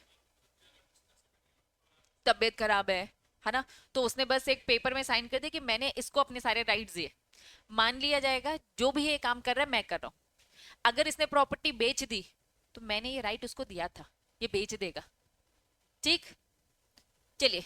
अथॉरिटी, हाँ हाँ, मर्जी है। टर्म्स एंड कंडीशन में मैंने बोल दिया भाई 2 साल के लिए, या फिर मैंने बोला कि जब तक दूसरा एग्रीमेंट रिन्यू करवा लिया, तो ये आपस की ही बात है, जितना टाइम के लिए मैं ऐसे दे दूं, 1 महीना, 2 महीना, 3 महीना, 4 महीना। हाँ, ऑपरेशन के लिए प्रॉपर, है ना। कोई एक पर्टिकुलर काम बोला, ऑपरेशन बोला, वो जैसे ही खत्म हुआ, पावर अटर्नी भी खत्म हो गई। हाँ, तो टाइम जैसे हमने बोला था ना, या तो टाइम या तो कोई परफॉर्मेंस। ठीक, चलिए। Authority to act on behalf of his principal, the terms and condition. Transfer immovable property, example वही कि अगर घर बेचना है, जमीन बेचना है, इसके लिए हम पावर ऑफ अटर्नी देते, मस्ट बी रजिस्टर्ड, बस इसका रजिस्ट्रेशन करवा लो। इमूवेबल प्रॉपर्टी जो रिलेटेड चीजें रहती हैं, उसमें बोला जाता है कि भाई कोई भरोसा नहीं, मैंने इसको बोल देना कि भाई तू पावर ऑफ अटर्नी ले, तू इसके रिगार्ड में जो भी काम करना होगा कर लेना। अब ये जाकर बेच देता है ना, तो भाई राइट दिया है मैंने इसको। अब power of attorney may be general और स्पेशल। अब समझना, पावर ऑफ अटर्नी कितने टाइप की होती है? 2 टाइप की। ठीक है, एक होती है जनरल और एक होती है स्पेशल। थोड़ा सा कॉमन सेंस लगाओ। जनरल पावर ऑफ अटर्नी में बहुत सारे काम होंगे। मैंने बोला कि मेरा एक जमीन है, जमीन को मैंने किराए से दे रखा है, इससे रेंट मिलेगा, तो पावर ऑफ अटर्नी मैंने तुम्हें दिए, रेंट रिसीव कर लेना। इसमें कुछ काम करवाना है मेंटेनेंस का, तुम करवाना। ठीक है, स्पेसिफिक, मुझे ये जमीन बेचनी है, तुम बस बेचने वाला काम करवा दो। अगर मैंने कोई स्पेसिफिक काम बोला, तो वो स्पेसिफिक पावर ऑफ अटर्नी कहलाएगी। अगर मैंने बहुत सारे काम बोल रखे हैं, बहुत सारी पावर्स दे रखी है, तो वो जनरल पावर ऑफ अटर्नी कहलाएगी। बात समझ में आ गई? पक्का? तो ये था एक्सप्रेस। एक्सप्रेस मतलब दोनों ने मिलकर डिसाइड करी है, डायरेक्ट हमारे और इसके बीच में कॉन्ट्रैक्ट का है, प्रिंसिपल और एजेंट का। ठीक है, हाँ। ओरल रिटर्न दोनों, ओरल रिटर्न दोनों, दोनों डायरेक्ट। अब इम्प्लाइड एजेंसी मतलब क्या? इनडायरेक्ट, मतलब by conduct. Very very very important, यहाँ पे पूरी जो लिस्ट दे रखी है ये बाय कंडक्ट की है, या फिर मैं बोलूंगी इम्प्लाइड एजेंसी, और इंपॉर्टेंस इसकी ज्यादा है। डायरेक्ट कॉन्ट्रैक्ट तो समझ में आ रहा है कि चलो प्रिंसिपल एजेंट के बीच में कॉन्ट्रैक्ट है। अब यहाँ पे बोल रहा है कि कॉन्ट्रैक्ट हुआ नहीं है, लेकिन मान लिया जाएगा कि इनडायरेक्टली कॉन्ट्रैक्ट है। ठीक है, चलिए। पहला क्या लिखा है? Agency by, partnership by estoppel सुना तो है तुम लोगों ने? पार्टनरशिप बाय स्टॉपल नहीं सुना तो चलो आज सुन लो, और आगे भी चलकर सुनते रहोगे, तो याद रख लेना। चलिए समझते। एक ए पार्टनर है, एक बी पार्टनर है। ठीक है, समझना। और सी एक अलग से इंसान है। ठीक, मैं जाती हूं सी के पास कि यार मुझे ना मेरा एक प्रोजेक्ट है, उसकी एक रिपोर्ट बनवानी है, उसकी एक रिपोर्ट तैयार करवाना है, तो तेरे नॉलेज में कोई फर्म है जो ये रिपोर्ट बनाकर दे देगी? सी बोलता है हाँ, अपनी ही फर्म है। सी क्या बोल रहा है, अपनी एक फर्म है, ठीक, वहां लेकर जाता है, मुझे वहां लेकर जाता है और बताते कि ये है मिस्टर ए, ये है मिस्टर बी, ठीक है, और ये टेबल लगी है, सी वहां पे जाकर बैठ जाता है और डिस्कस कर रहा है कि यार अपनी फर्म है, आजा काम करवाता हूँ, तो वहां बैठ के हम डिस्कस करें कि रिपोर्ट में कैसे कैसे लगेगा। मैंने कहा चार्जेस कितने लगेंगे बता दो, तो उसने मुझे सारे चार्जेस बता दिए, ठीक। मैं सोचती हूँ कि हाँ, मेरे दिमाग में क्या आ रहा है कि ये फर्म में कितने पार्टनर है, ए पार्टनर है, बी पार्टनर और सी बी पार्टनर है। सी ऐसा प्रिटेंड कर रहा है कि ये अपनी फर्म है, सी ऐसा प्रिटेंड कर रहा है कि ये अपनी फर्म है, और मैं इस फर्म से काम करवाने को तैयार हो गई हूँ क्योंकि मैं यहाँ पे किसको जानती हूँ, सी को, तो मुझे भरोसा है। मेरे दिमाग में ये है कि सी इस कंपनी, इस फर्म में पार्टनर है, भरोसे वाला बंदा है मेरा, मैं इससे काम करवा देता हूँ। ये काम कर कर देते, रिपोर्ट आती है गड़बड़, रिपोर्ट ये बना देते हैं गड़बड़, और अब दिमाग खराब हो जाता है मेरा। मैं जाती हूँ फर्म में और बोलती हूँ कि भाई आपको इस फर्म ने ये रिपोर्ट गड़बड़ की, मुझे इसका कंपनसेशन आपको देना पड़ेगा। सी उस टाइम बोलता है कि मैं इस फर्म का तो पार्टनर नहीं हूँ। पार्टनरशिप डीड जब ओपन होती है तो पता चलता है कि पार्टनर तो कौन थे, ए और बी। और सी को ये बात उस टाइम पर भी पता था जब वो मुझे वहां लेकर जा रहा था कि ये इंसान सोच रहा है कि मैं यहाँ का पार्टनर, और इसीलिए यहाँ पे ये प्रोजेक्ट देने के लिए मान गया। उसने जानबूझकर ये बात डिस्क्लोज भी नहीं करी, क्योंकि अगर वो मुझे बताता कि मैं यहाँ पे पार्टनर हूँ, ये मेरे भाई लोगों का है या किसी और का, मेरे नोन का है, तो शायद मैं ये प्रोजेक्ट नहीं देती। उसने भी मुझे गलत फहमी में ही रखा, उसे पता था कि मैं ऐसा सोच रही हूँ, और उसने मुझे बताना भी सही नहीं समझा। तो जब केस होगा और सारी बातें अगर मैं प्रूव कर देती हूँ कि भाई सी ने ऐसा प्रिटेंड किया कि वो पार्टनर है, जब मैं वहां पे बैठने गया तो वहां पे 3 बॉस चेयर लगी थी, 2 पार्टनर बैठे थे, और ये भी आकर वहां बैठ जाते, तो इससे तो साफ साफ प्रिटेंड हो रहा है यही है, इसने कभी मुझे अलग से बताया ही नहीं कि मैं इस फर्म का पार्टनर नहीं हूँ। तो केस होगा और जो डिसीजन आया जाएगा वो किसके अगेंस्ट में आएगा, तीनों के अगेंस्ट में होगा। सी पार्टनर नहीं है, लेकिन बाय स्टॉपल मान लिया जाएगा कि ये भी क्या है, फर्म का पार्टनर है, क्योंकि उसने ऐसा प्रिटेंड किया ताकि मुझे धोखा मिल सके। क्या ये बात समझ में आ रही है? प्रिंसिपल और एजेंट, हम पढ़ रहे हैं एजेंट वाले कॉन्ट्रैक्ट, एजेंसी वाले कॉन्ट्रैक्ट कौन से वाले, इम्प्लाइड। कॉन्ट्रैक्ट है नहीं, मान लिया जाएगा इनडायरेक्टली, वो जो पार्टनर है बाय स्टॉपल क्या बन रहा है, पार्टनर। क्या एक्चुअल में पार्टनर है, क्या एक्चुअल में पार्टनरशिप डीड में उसका नाम है, नहीं, लेकिन बाय कंडक्ट उसने कुछ ऐसी सिचुएशंस क्रिएट करी है, उसने कुछ ऐसा किया है जिस कारण से हम उसे पार्टनर मान लेंगे, तो पार्टनरशिप बाय स्टॉपल भी बनते हैं, ठीक। चलिए, estoppel arise when you are preclude from denying the truth of anything. मैंने उससे 2-3 बार पूछा भी भाई तू पार्टनर, तो उसने हमेशा हाँ ही बोला, उसने कभी मुझे सच बताने का भी ट्राई नहीं किया जानबूझकर।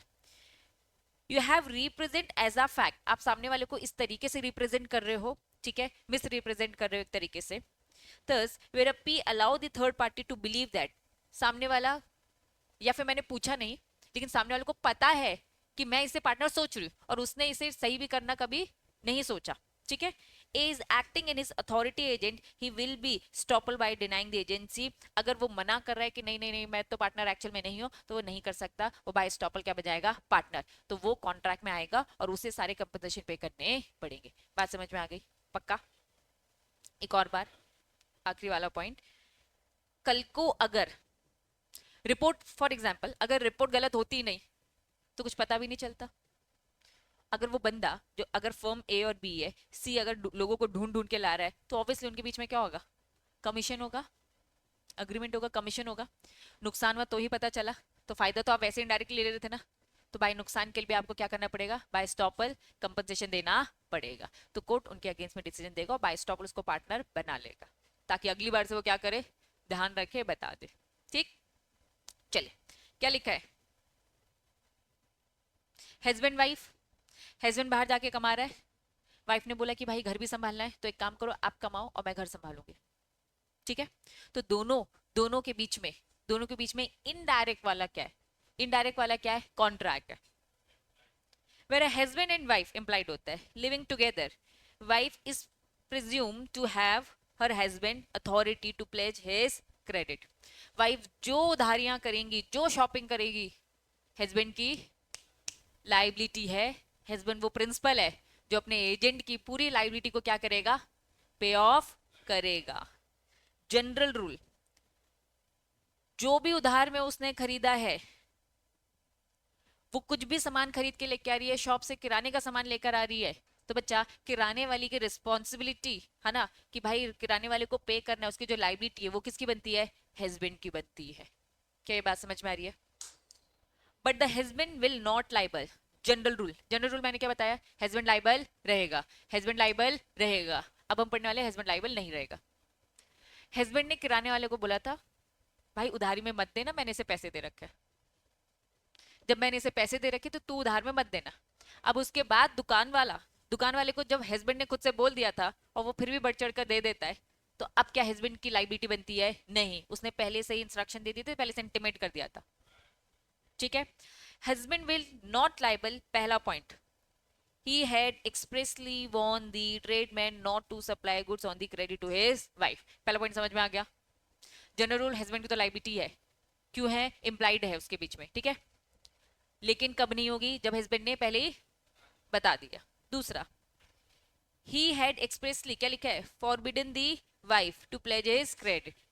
पहले वाले पॉइंट में दुकान वाले को बोला और दूसरे वाले पॉइंट में वाइफ को बोला कि वाइफ सुन, तुझे मैंने अच्छे खासे तो पैसे दे रखे हैं, ठीक है, उधार में सामान नहीं लेना, अगर आप लेती हो तो आप उसके लिए खुद रिस्पॉन्सिबल हो, ठीक है, हाँ। यही वाला करना अपन को है ना। हिज वाइफ, हाँ, हिज वाइफ वॉज ऑलरेडी, क्या लिखा है, sufficiently supplied with the article in question. घर में सारा सामान दे रखा है, सब कुछ है, लेकिन तब भी जाकर सामान क्यों खरीदना? तो फिर हस्बैंड लाइबल नहीं है। और she was supply with the sufficient allowances, अच्छा खासा अमाउंट है, फिर भी उधार में क्यों? तो कुल मिलाकर सब कुछ अगर है तो बाहर जाने का नहीं, और अगर जाते हो तो हस्बैंड लाइबल नहीं। जनरल हस्बैंड लाइबल है, हाँ। एक्सेप्शन, हस्बैंड लाइबल नहीं होगा जब दुकान वाले को इन्फॉर्म कर दिया, या फिर वाइफ को इन्फॉर्म कर दिया, या फिर सामान ऑलरेडी है, या फिर अच्छा खासा पैसा है ना, या फिर मैं कहूंगी वाइफ अपना खुद कमा रही है, फिर दुकान वाला हस्बैंड को क्यों पकड़ रहा है? वाइफ को पकड़े ना भाई, ठीक है। चलो, हम क्या पढ़ रहे, दो टाइप के कॉन्ट्रैक्ट है, एक्सप्रेस और इम्प्लाइड। इम्प्लाइड का पहला टाइप क्या था, एजेंसी बाय स्टॉपल, पार्टनरशिप वाला एग्जांपल याद आया। दूसरा, वाइफ एज अ एजेंट, अब क्या लिखा है, एजेंसी ऑफ नेसेसिटी। समझना, इंदौर का एक बंदा है, ठीक है, उसने कहा कि जबलपुर में बहुत घोड़े हैं, तो एक घोड़ा पसंद आ गया है, बेच दो। मैंने कहा ठीक है मिस्टर, एक घोड़ा एक है, इसे मैंने बेच दिया, ठीक। अब इस घोड़े को भेजा कैसे जाएगा, समझना, रेलवे के थ्रू मैंने भेज दिया, एनिमल्स को इधर उधर रेलवे के थ्रू किया जाता है, हाँ, अलग से कोचेस रहते हैं, तो मैंने यहाँ से भेज दिया। वो नलायक इंदौर का इंसान क्या बोलता है कि भाई अब उसका लेने का मूड नहीं है शायद, जो भी वॉटेवर है, उसने कुछ इन्फॉर्म नहीं किया, घोड़ा बेचारा वहां रेलवे स्टेशन में वेट कर रहा है कि कोई आकर लेकर जाएगा, वो आया नहीं। तो भाई रेलवे अथॉरिटी की रिस्पॉन्सिबिलिटी बन जाती है, क्योंकि उस कोच में आ रहा है ना, तो रेलवे अथॉरिटी की रिस्पॉन्सिबिलिटी कि भाई उस सामान को, उस चीज को संभाल के रखे। अगर वो आ जाता है इंदौर वाला बंदा तो उसको हैंड ओवर कर दे, अगर वो नहीं आता है तो वो किसको बोलेगा, रेलवे अथॉरिटी किसको अप्रोच करेगी, हमें बोलेगी, मास्टर को जिसने एक्चुअल में भिजवाया है, ठीक है। तो एक्चुअल में क्या मेरे और रेलवे के बीच में क्या कोई कॉन्ट्रैक्ट है कि संभाल के रखना है? कोई कॉन्ट्रैक्ट नहीं भाई, लेकिन ये कॉन्ट्रैक्ट, ये एजेंसी क्या हो गया, बाय नेसेसिटी, मतलब जरूरत के टाइम पर कुछ चीजें हो जाती है ना, कि भाई आपको दिख रहा है कि किसी का सामान अगर पड़ा है तो आपकी रिस्पॉन्सिबिलिटी बन जाती है ना। आप फॉर एग्जाम्पल यहाँ पे जा रहे हो, नीचे जा रहे हो, ठीक है, आप नीचे जाते हो और कोई नालायक स्टूडेंट चाबी गाड़ी में ही लगा भूल जाता है, तो आपकी रिस्पॉन्सिबिलिटी बनती कि नहीं बनती, कि चाबी लेकर आने का, ऊपर देने का, क्योंकि तुम्हें नहीं पता गाड़ी किसकी है। तो ये इम्प्लाइड कॉन्ट्रैक्ट एक तरीके से बन जाते हैं कि भाई जरूरत के टाइम पर कुछ चीजें जरूरी हो जाती। In certain circumstances a person who has been interested with the another property, ठीक है, इनकर्ड अनऑथराइज एक्सपेंस। अब वो बेचारा घोड़ा है ना, वहां तक उसे पहुंचने में मुझे भी टाइम लग रहा है, उसने तो छोड़ दिया, अब उसको खाना खिलाना है, पानी पिलाना है, कुछ खर्चे हो रहे हैं, तो बच्चा वो एजेंट बन गया है मेरा, मैं प्रिंसिपल हो चुकी हूँ, और जो वो खर्चा करेगा मुझे पे करना पड़ेगा। घोड़े को जो कुछ उसने खिलाया, उसको उसने जहां संभाल के रखा, उन सब के लिए मैं रिस्पॉन्सिबल हो जाऊंगी। तो अनऑथराइज तरीके से जो भी खर्चे किए हैं उस चीज को बचाने के लिए, यस, मुझे पे ऑफ करना पड़ेगा। एग्जाम्पल वही horse by railway on its arrival destination, सामने वाला नहीं आता, सेम एग्जाम्पल है, समझ में आ गया? पक्का। तीन, पहला एजेंसी बाय स्टॉपल, दूसरा wife as a agent, agency of necessity. समझ में आ रही है चीजें? कॉन्ट्रैक्ट है नहीं, लेकिन कॉन्ट्रैक्ट मान लिया जाएगा इनडायरेक्टली, क्योंकि सिचुएशन ऐसी है। एजेंसी बाय रेक्टिफिकेशन आ जाइए। Where a person having no authority purport to the act as a agent, कोई अथॉरिटी नहीं है। क्या हुआ?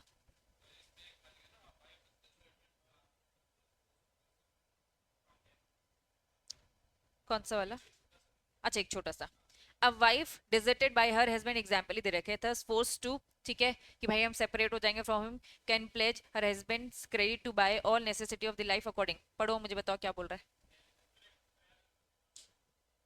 ठीक है, तो वो कुछ नहीं, बस वो सेपरेट हो रहे हैं, उसके लिए एक अमाउंट पे करना पड़ेगा, जो भी उसने उधार उधार ले रखा है उसका सब चुकाना पड़ेगा। मेंटेनेंस रहता है प्रॉपर, एलुमो नहीं होता है। ठीक है, चलिए, वो बस एग्जाम्पल दे रखा है। आ जाइए। Person having no authority to purport to act as an agent, duly appoint agent exceed his authority. The principal is not bound. समझो अब। मैंने बोला था किसी को कुछ काम करने के लिए, मैंने रक्षिता दी को बोला कि आपको ये काम करना है, लेकिन रक्षिता दी क्या करती है, जितना मैंने काम बोला उसके बियॉन्ड जाके कुछ कर लेती है। तो प्रिंसिपल के पास ऑप्शन आता है कि वो उसको रेटिफाई कर भी सकती है और नहीं भी। What do mean by ratify करना? सही करना। मैंने पावर दी थी दो ही चीज देने की, बट दीदी ने क्या कर दिया, पांच चीजें दे दी।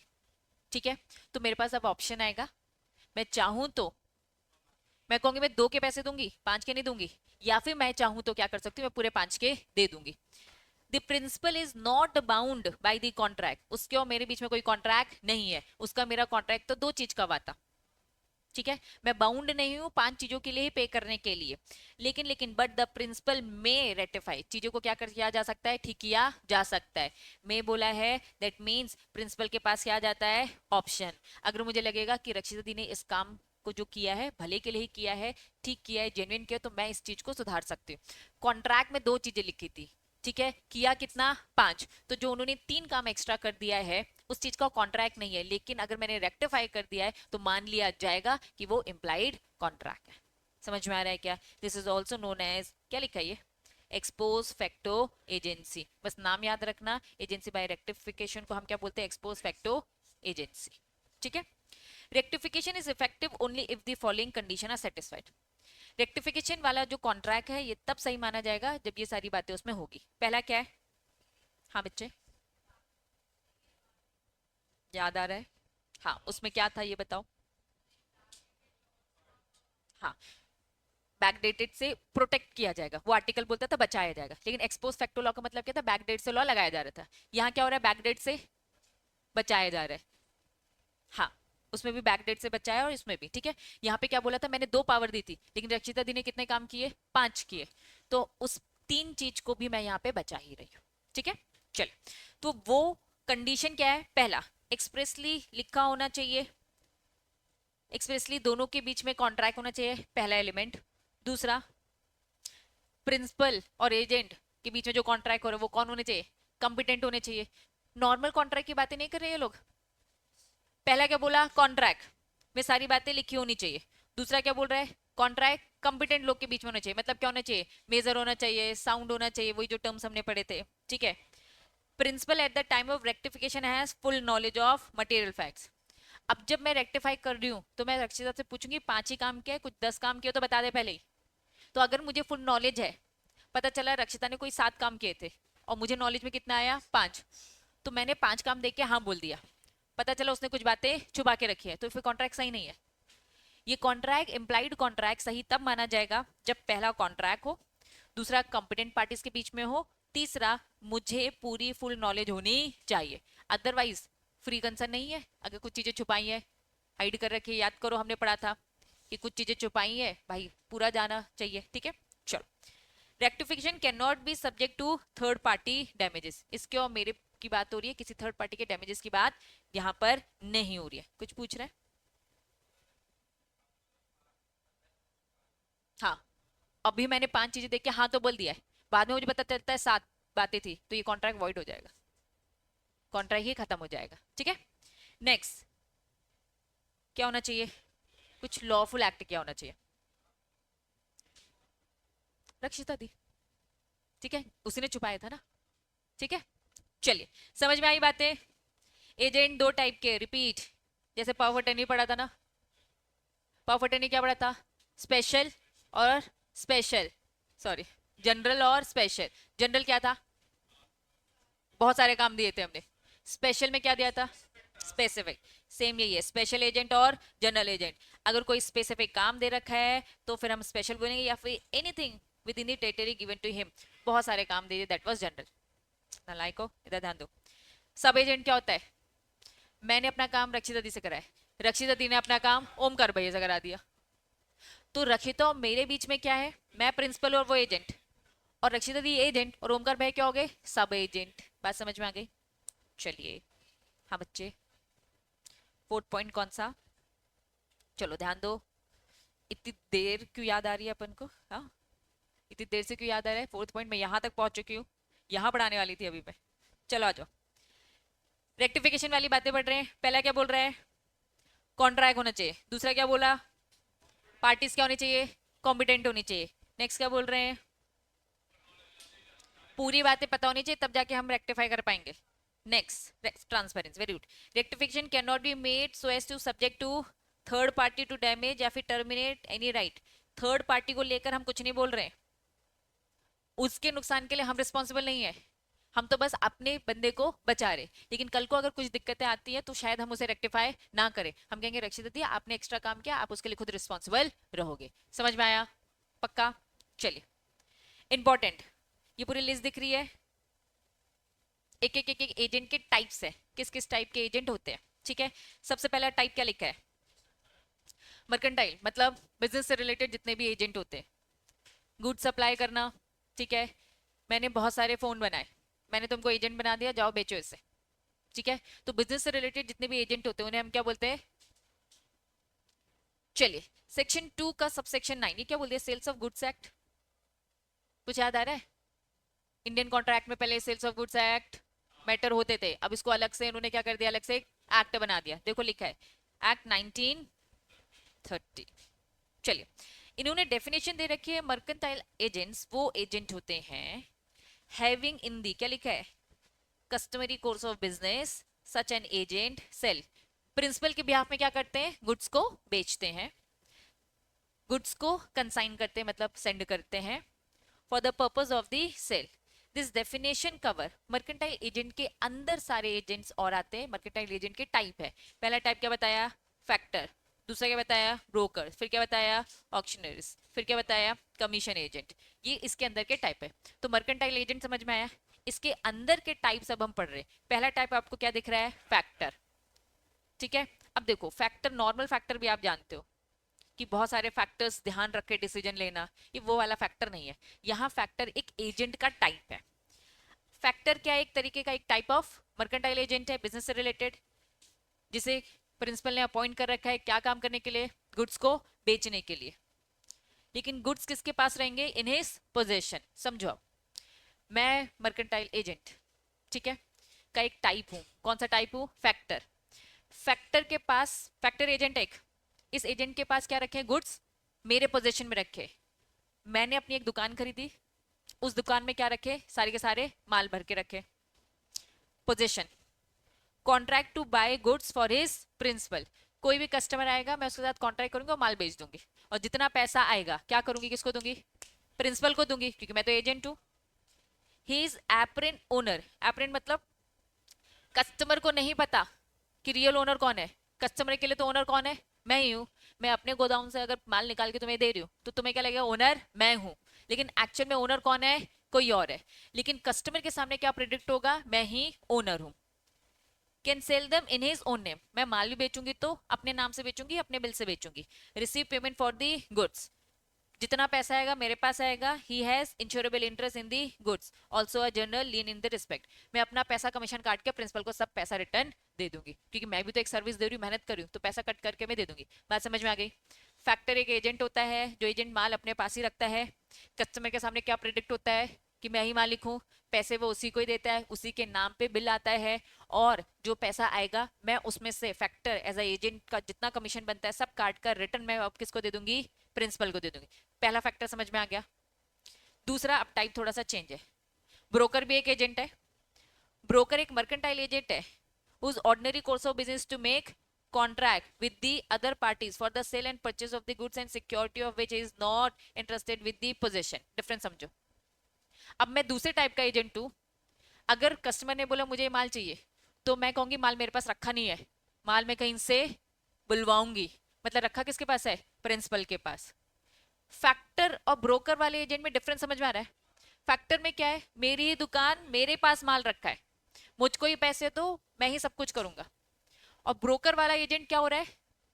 कॉन्ट्रैक्ट मैंने कर दिया, लेकिन मैंने कहा कि रुको अभी नहीं मिलेगा, मैं माल मंगवाऊंगा और फिर उसको दूंगा. तो डिफरेंस बस क्या, टाइप्स है ना.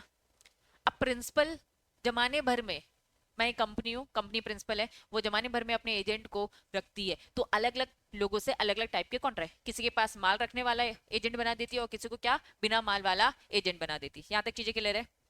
The position of the commission call, और इसको जो पैसा मिलता है उससे टर्म क्या यूज किया जाता है? Brokerage. He act in the name of the principal. अभी पीछे हमने फैक्टर क्या पढ़ा था? किसके नाम पे बिल जाएगा, किसके नाम पे जाएगा, सारी चीजें. नहीं नहीं, इसमें फैक्टर में कौन था? वो अपने नाम पे करा था, वो ओनर जैसा ट्रीट हो रहा है. और यहाँ पे उन्होंने क्या बोला? किसके नाम पे सारे काम होंगे? प्रिंसिपल. सामने प्रिडिक्ट हो जाएगा कि भाई मालिक कोई और है, मैं उससे मंगवाऊंगा फिर आपको दूंगा. बिल में भी किसका नाम दिख रहा होगा? मालिक का नाम दिख रहा होगा. ठीक है. ही हैज नो लीन, कुछ भी गुड्स में उसका लीन वीन कुछ भी नहीं है. बात समझ में आ रही है यहाँ तक? पक्का? दोनों में डिफरेंस समझ में आया? नेक्स्ट इंपॉर्टेंट क्या लिखा है? Grade A agent. दुकान जाते, हाँ. हम्म, हाँ, लेकिन अमेजोन में बहुत वैरायटीज है, हर टाइप के लोग दिख जाएंगे, माल वाले भी दिख जाएंगे, बिना माल वाले भी दिख जाएंगे. तुम देखोगे उसमें बस अपने आप को रजिस्टर करवाना होता है. किसी के पास माल होता है, कोई कहीं से मंगा रहा है, बस ये बीइंग अ कस्टमर हमें कुछ नहीं पता, हम तो अमेजोन की वेबसाइट में जाके इस प्रोडक्ट को खरीदे, दैट्स इट. लिख कर भी रहते हैं, लेकिन फिर भी उसमें डिटेल इतनी टाइप की नहीं आएगी कि वो किस टाइप का एजेंट है, वो इतनी डिटेलिंग नहीं आएगी ना, ये तो फिर इंटरनल चीजें होती है. ठीक है. अब ये क्या लिखा है? Del credere agent. अब समझो थोड़ा सा. दुकान में जाते हो, या तो माल उधार में खरीद लो, या तो नगद कैश में खरीद लो, दो चीजें होती है. ठीक है. चलिए, दुकान मेरी है, मैंने एजेंट को बैठाया. दुकान किसकी है? मेरी. मैंने उसको बैठाया है, एजेंट को.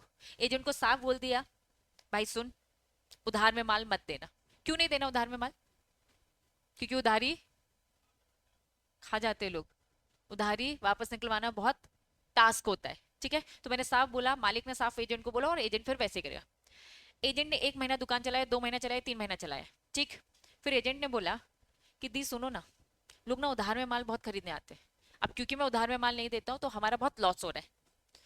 तो वो मुझे कह रहे कि उधार में अलाउ कर दो. मैंने कहा कि नहीं, उधार में मैं नहीं अलाउ करूंगी, क्योंकि मुझे अदरवाइज दिक्कत हो जाएगी, पैसे आने भी नहीं है, माल भी चला जाएगा तो लॉस है. तो उसने कहा कि एक काम करते हैं, आप मेरे साथ एक अग्रीमेंट कर लो, उधार में माल मुझे बेचना अलाउ कर दो. ठीक है. और अगर कुछ नुकसान होगा तो कौन करेगा? एजेंट बोल रहा है कि मैं उसके लिए रिस्पॉन्सिबल रहूंगा. हाँ, लेकिन उसके लिए मुझे आपको एक एक्स्ट्रा कमीशन देना पड़ेगा, क्योंकि वो रिस्क ले रहा है ना, और इससे धंधा किसका बढ़ेगा? मेरा बढ़ेगा. तो क्योंकि मेरा धंधा बढ़ेगा, कैश में सेल अभी मैं देख रही थी 10,000 आ रही, लेकिन जैसे ही उधारी में मैंने अलाउ कर दिया तो मेरी सेल कितनी हो गई? 1 लाख हो गई. तो भाई सामने वाला फ्री में क्यों सर्विस देगा? उसे जितनी अभी सैलरी की बात हुई थी वो तो ठीक है, ये रिस्क लेने के लिए उसने क्या लिया? Extra commission. तो जब एजेंट इस टाइप के कॉन्ट्रैक्ट करता है, एक बड़ा रिस्क लेने के लिए एक एक्स्ट्रा कमीशन चार्ज करता है, तो उस टाइप के एजेंट का नाम बस बदल जाता है. नाम क्या है? डेलग्रेडर एजेंट. आओ, डेलग्रेडर एजेंट एक मर्केंटाइल एजेंट ही है, हु इज कंसिडरेशन क्या लेगा? Extra remuneration. और किस चीज की गारंटी दे रहा है? प्रिंसिपल को गारंटी दे रहा है कि जो भी परचेज उधार में हुआ है उसकी लाइबिलिटी प्रिंसिपल आपके सर पे नहीं आएगी. कोई भी उधार खा के अगर भाग गया तो मैं अपने पॉकेट से पर्सनली पे करूंगा प्रिंसिपल आपको, आप निश्चिंत बैठे रहिए, लेकिन इसके लिए मुझे एक्स्ट्रा कमीशन भी दीजिए. In the event of the third party है ना, फेल हो जाती टू पे, डेलग्रेडेड एजेंट बाउंड टू पे हिज प्रिंसिपल. समझ में आ गया? पहला एजेंट क्या था? फैक्टर. ठीक है. पोजीशन इसके पास मालिक की तरह वो प्रिटेंड होता है. ब्रोकर क्या होता है? एजेंट दिख रहा होता है कि वो एजेंट ही है, किसी और के बिहाफ में माल बेच रहा है. डेलग्रेड एजेंट कौन होता है? एक एजेंट, एक एक्स्ट्रा रिस्क लेने के लिए एक्स्ट्रा कमीशन. समझ आया? नेक्स्ट क्या लिखा है? अब ये सिंपल सिंपल जाएंगे, सारे इंपॉर्टेंट चीजें आपने पढ़ ली है. अब चिल्लर चीजें. ऑक्शनर मतलब नीलामी होती है, ऑक्शन क्रिएट होता है, वही जो हथौड़ा मार के बोलता है 102 102 3 बार बोलेगा तो फाइनल हो जाता है. था ना, वो जो बेचने वाला काम करता है। ऑक्शनर इज एजेंट जो प्रॉपर्टी को ऑक्शन में बिकवाता है, किसमें, जो भी हाईएस्ट बिड होती है, ठीक है, हाईएस्ट बिडर को बोल देगा कि भाई तुम इस प्रोडक्ट को ले सकते हो, ठीक है। तो वो बस एक एजेंट का रोल बताया। नेक्स्ट क्या बताया है, पार्टनर भी क्या होते हैं, सब एक दूसरे के लिए क्या होते हैं, एजेंट होते हैं, ठीक है। तो प्रिंसिपल एजेंट का रिलेशन होता है सबके साथ। नेक्स्ट, बैंकर कौन होता है, एजेंट होता है। अब समझो, नॉर्मल एसबीआई बैंक, मेरा अकाउंट है, मैंने बैंक को बोला भाई बिजली का बिल पे कर देना, बैंक को मैंने इंस्ट्रक्शन दिया, बैंक मेरे बिहाफ में करेगा। मैंने स्टॉक मार्केट में पैसा लगा के रखा है, ठीक है, उससे रिगार्ड में जो भी इंस्ट्रक्शंस आते हैं मैंने बैंक को लागू दिया, तुम मेरे बिहाफ में ये सारे काम कर देना। मैं मालिक हूं उस अकाउंट का, और वो बैंक क्या हो गया, मेरा एजेंट। जो मैं इंस्ट्रक्शन दूंगा वो बैंक को करना पड़ेगा। हाँ, ठीक है। तो कुल मिलाकर रिलेशनशिप बिटवीन बैंक और his customer, it is just like a principal agent. इन्होंने कहा डेटर और क्रेडिटर की बात करेंगे, बैंकर एजेंट होता है अपने कस्टमर के बिहाफ में, वो मेरे बिहाफ में शेयर्स को खरीद बेच भी सकता है, बस मुझे उसे इंस्ट्रक्शन देना है, ठीक है।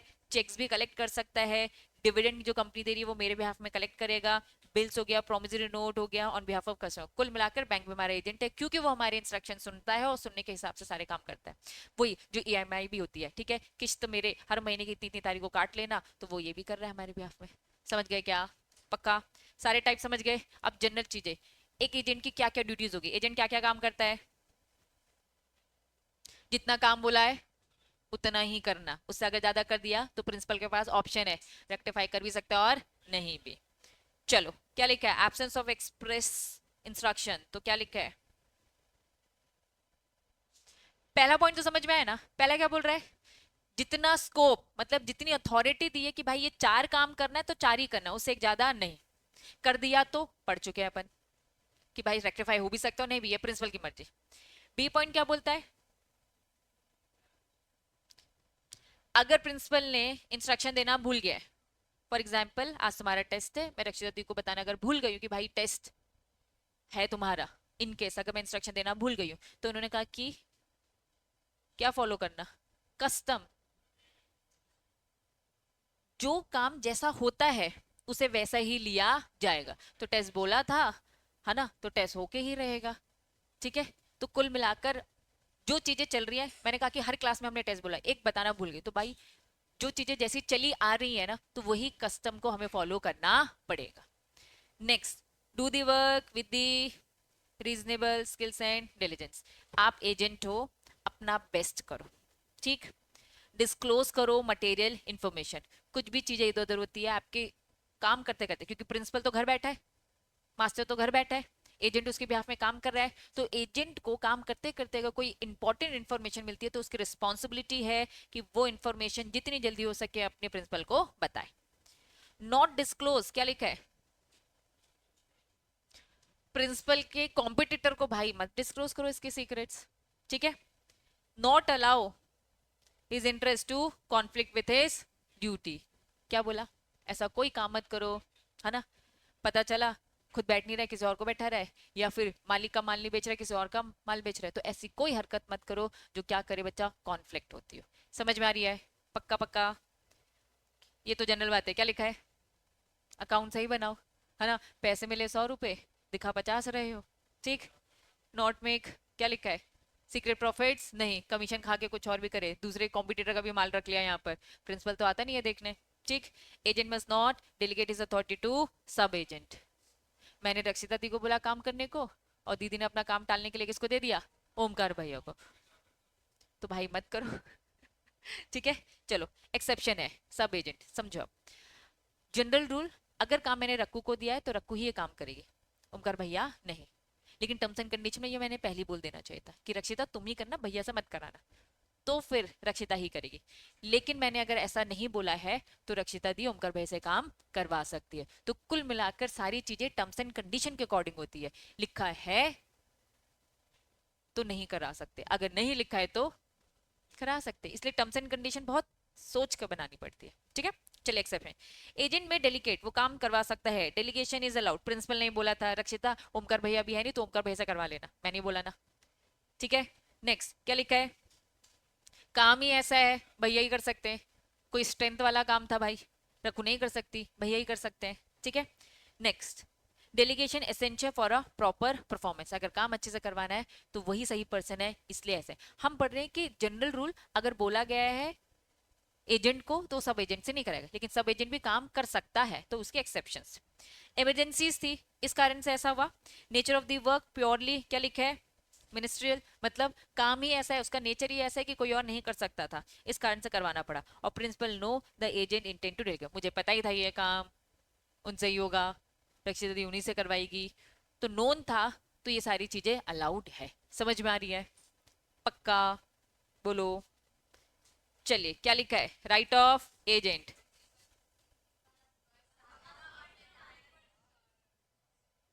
सॉरी, लास्ट टॉपिक, अब सब सारी चीजें रिपीट है, पढ़ना तो पड़ेगा भले ऊपर से जाए, तो लिखवा दूंगी ना, रिपीट है लिखना बस। चलो जल्दी जल्दी जल्दी दी। नहीं जोड़ रही, क्या लिखा है, एजेंट के क्या राइट है बताओ। अभी जो हमने ड्यूटीज पढ़ी, ड्यूटीज क्या पढ़ी, काम करना है ना उसको, राइट्स क्या होगा, काम का क्या मिलना चाहिए, when service render by the agent, उसने फ्री फोकट में वॉलंटरी थोड़ी ना किया है, तो उसको उसका पैसा मिलेगा। अगर उसने कुछ एक्सपेंस भी इनकर्ड किया है काम करते करते, तो क्या करना पड़ेगा, प्रिंसिपल वो भी चुकाएगा। पहला, उसने ये सर्विस दी, रक्षिता दी यहाँ पे अगर काम करती तो हम उनकी उन्हें सैलरी देंगे। अगर कुछ हमने मंगवाया और उस टाइम पे हम अवेलेबल नहीं थे, पेमेंट उन्होंने अपने पर्सनल अकाउंट से पे कर दिया है, तो वो भी हम देंगे ना। हाँ, तो प्रिंसिपल उसका मेन कमीशन भी देगा क्योंकि उसने फ्री में नहीं किया है। दूसरा, अगर उसने कोई एक्सपेंस लाइबिलिटी इनकर्ड किया तो वो भी हम चुकाएंगे, दैट्स इट, बाकी कुछ भी नहीं है। Right to indemnified by the principal against all the charge expense liability, same घिसी पिटी बातें, डन। अब आ जाओ, क्या लिखा है, टर्मिनेशन बोले तो पूरा रिपीट, कॉन्ट्रैक्ट खत्म हो जाएगा एजेंसी वाला कब, रिपीट नहीं आ रहा है, परफॉर्मेंस, फिर क्या बोला, म्यूचुअल कंसर्न, प्रिंसिपल और एजेंट ने खुद से डिसाइड किया, या फिर क्या लिखा है, टाइम खत्म बोल सकती हूँ, पढ़ा था हमने, टाइम खत्म, फिर क्या लिखा है, प्रिंसिपल या एजेंट में से किसी एक की डेथ हो गई भाई, क्या लिखा है, इंसेनिटी मतलब अनसाउंड, पागल हो गया भाई, या फिर क्या लिखा है, इंसॉल्वेंसी, चीजें रिपीट लग रही हैं। प्रिंसिपल एजेंट, उन्होंने कहा कि भैया कंपनी था, और कंपनी कैसे खत्म होती है, बाय द लॉ, और बाय द लॉ मतलब क्या होता है, डिसॉल्व हो जाना या फिर वाइंडिंग अप हो जाना, एक ही बात है, ठीक है। क्या लिखा है, डिस्ट्रक्शन हो गया, सब्जेक्ट मैटर, मुझे कार बेचनी थी, कार ही नहीं बेची भाई, है ना, खत्म। क्या लिखा है, रेनोसिएशन बोले तो cancel his authority by the agent, agent को निकाल दिया, तो क्या वो कॉन्ट्रैक्ट बचेगा क्या, नहीं। क्या लिखा है, रिवोक बोले तो कैंसिल, या तो एजेंट की अथॉरिटी खत्म या तो प्रिंसिपल की अथॉरिटी खत्म, जैसे दोनों में से किसी एक की डेथ तो दोनों में से किसी एक की अथॉरिटी खत्म।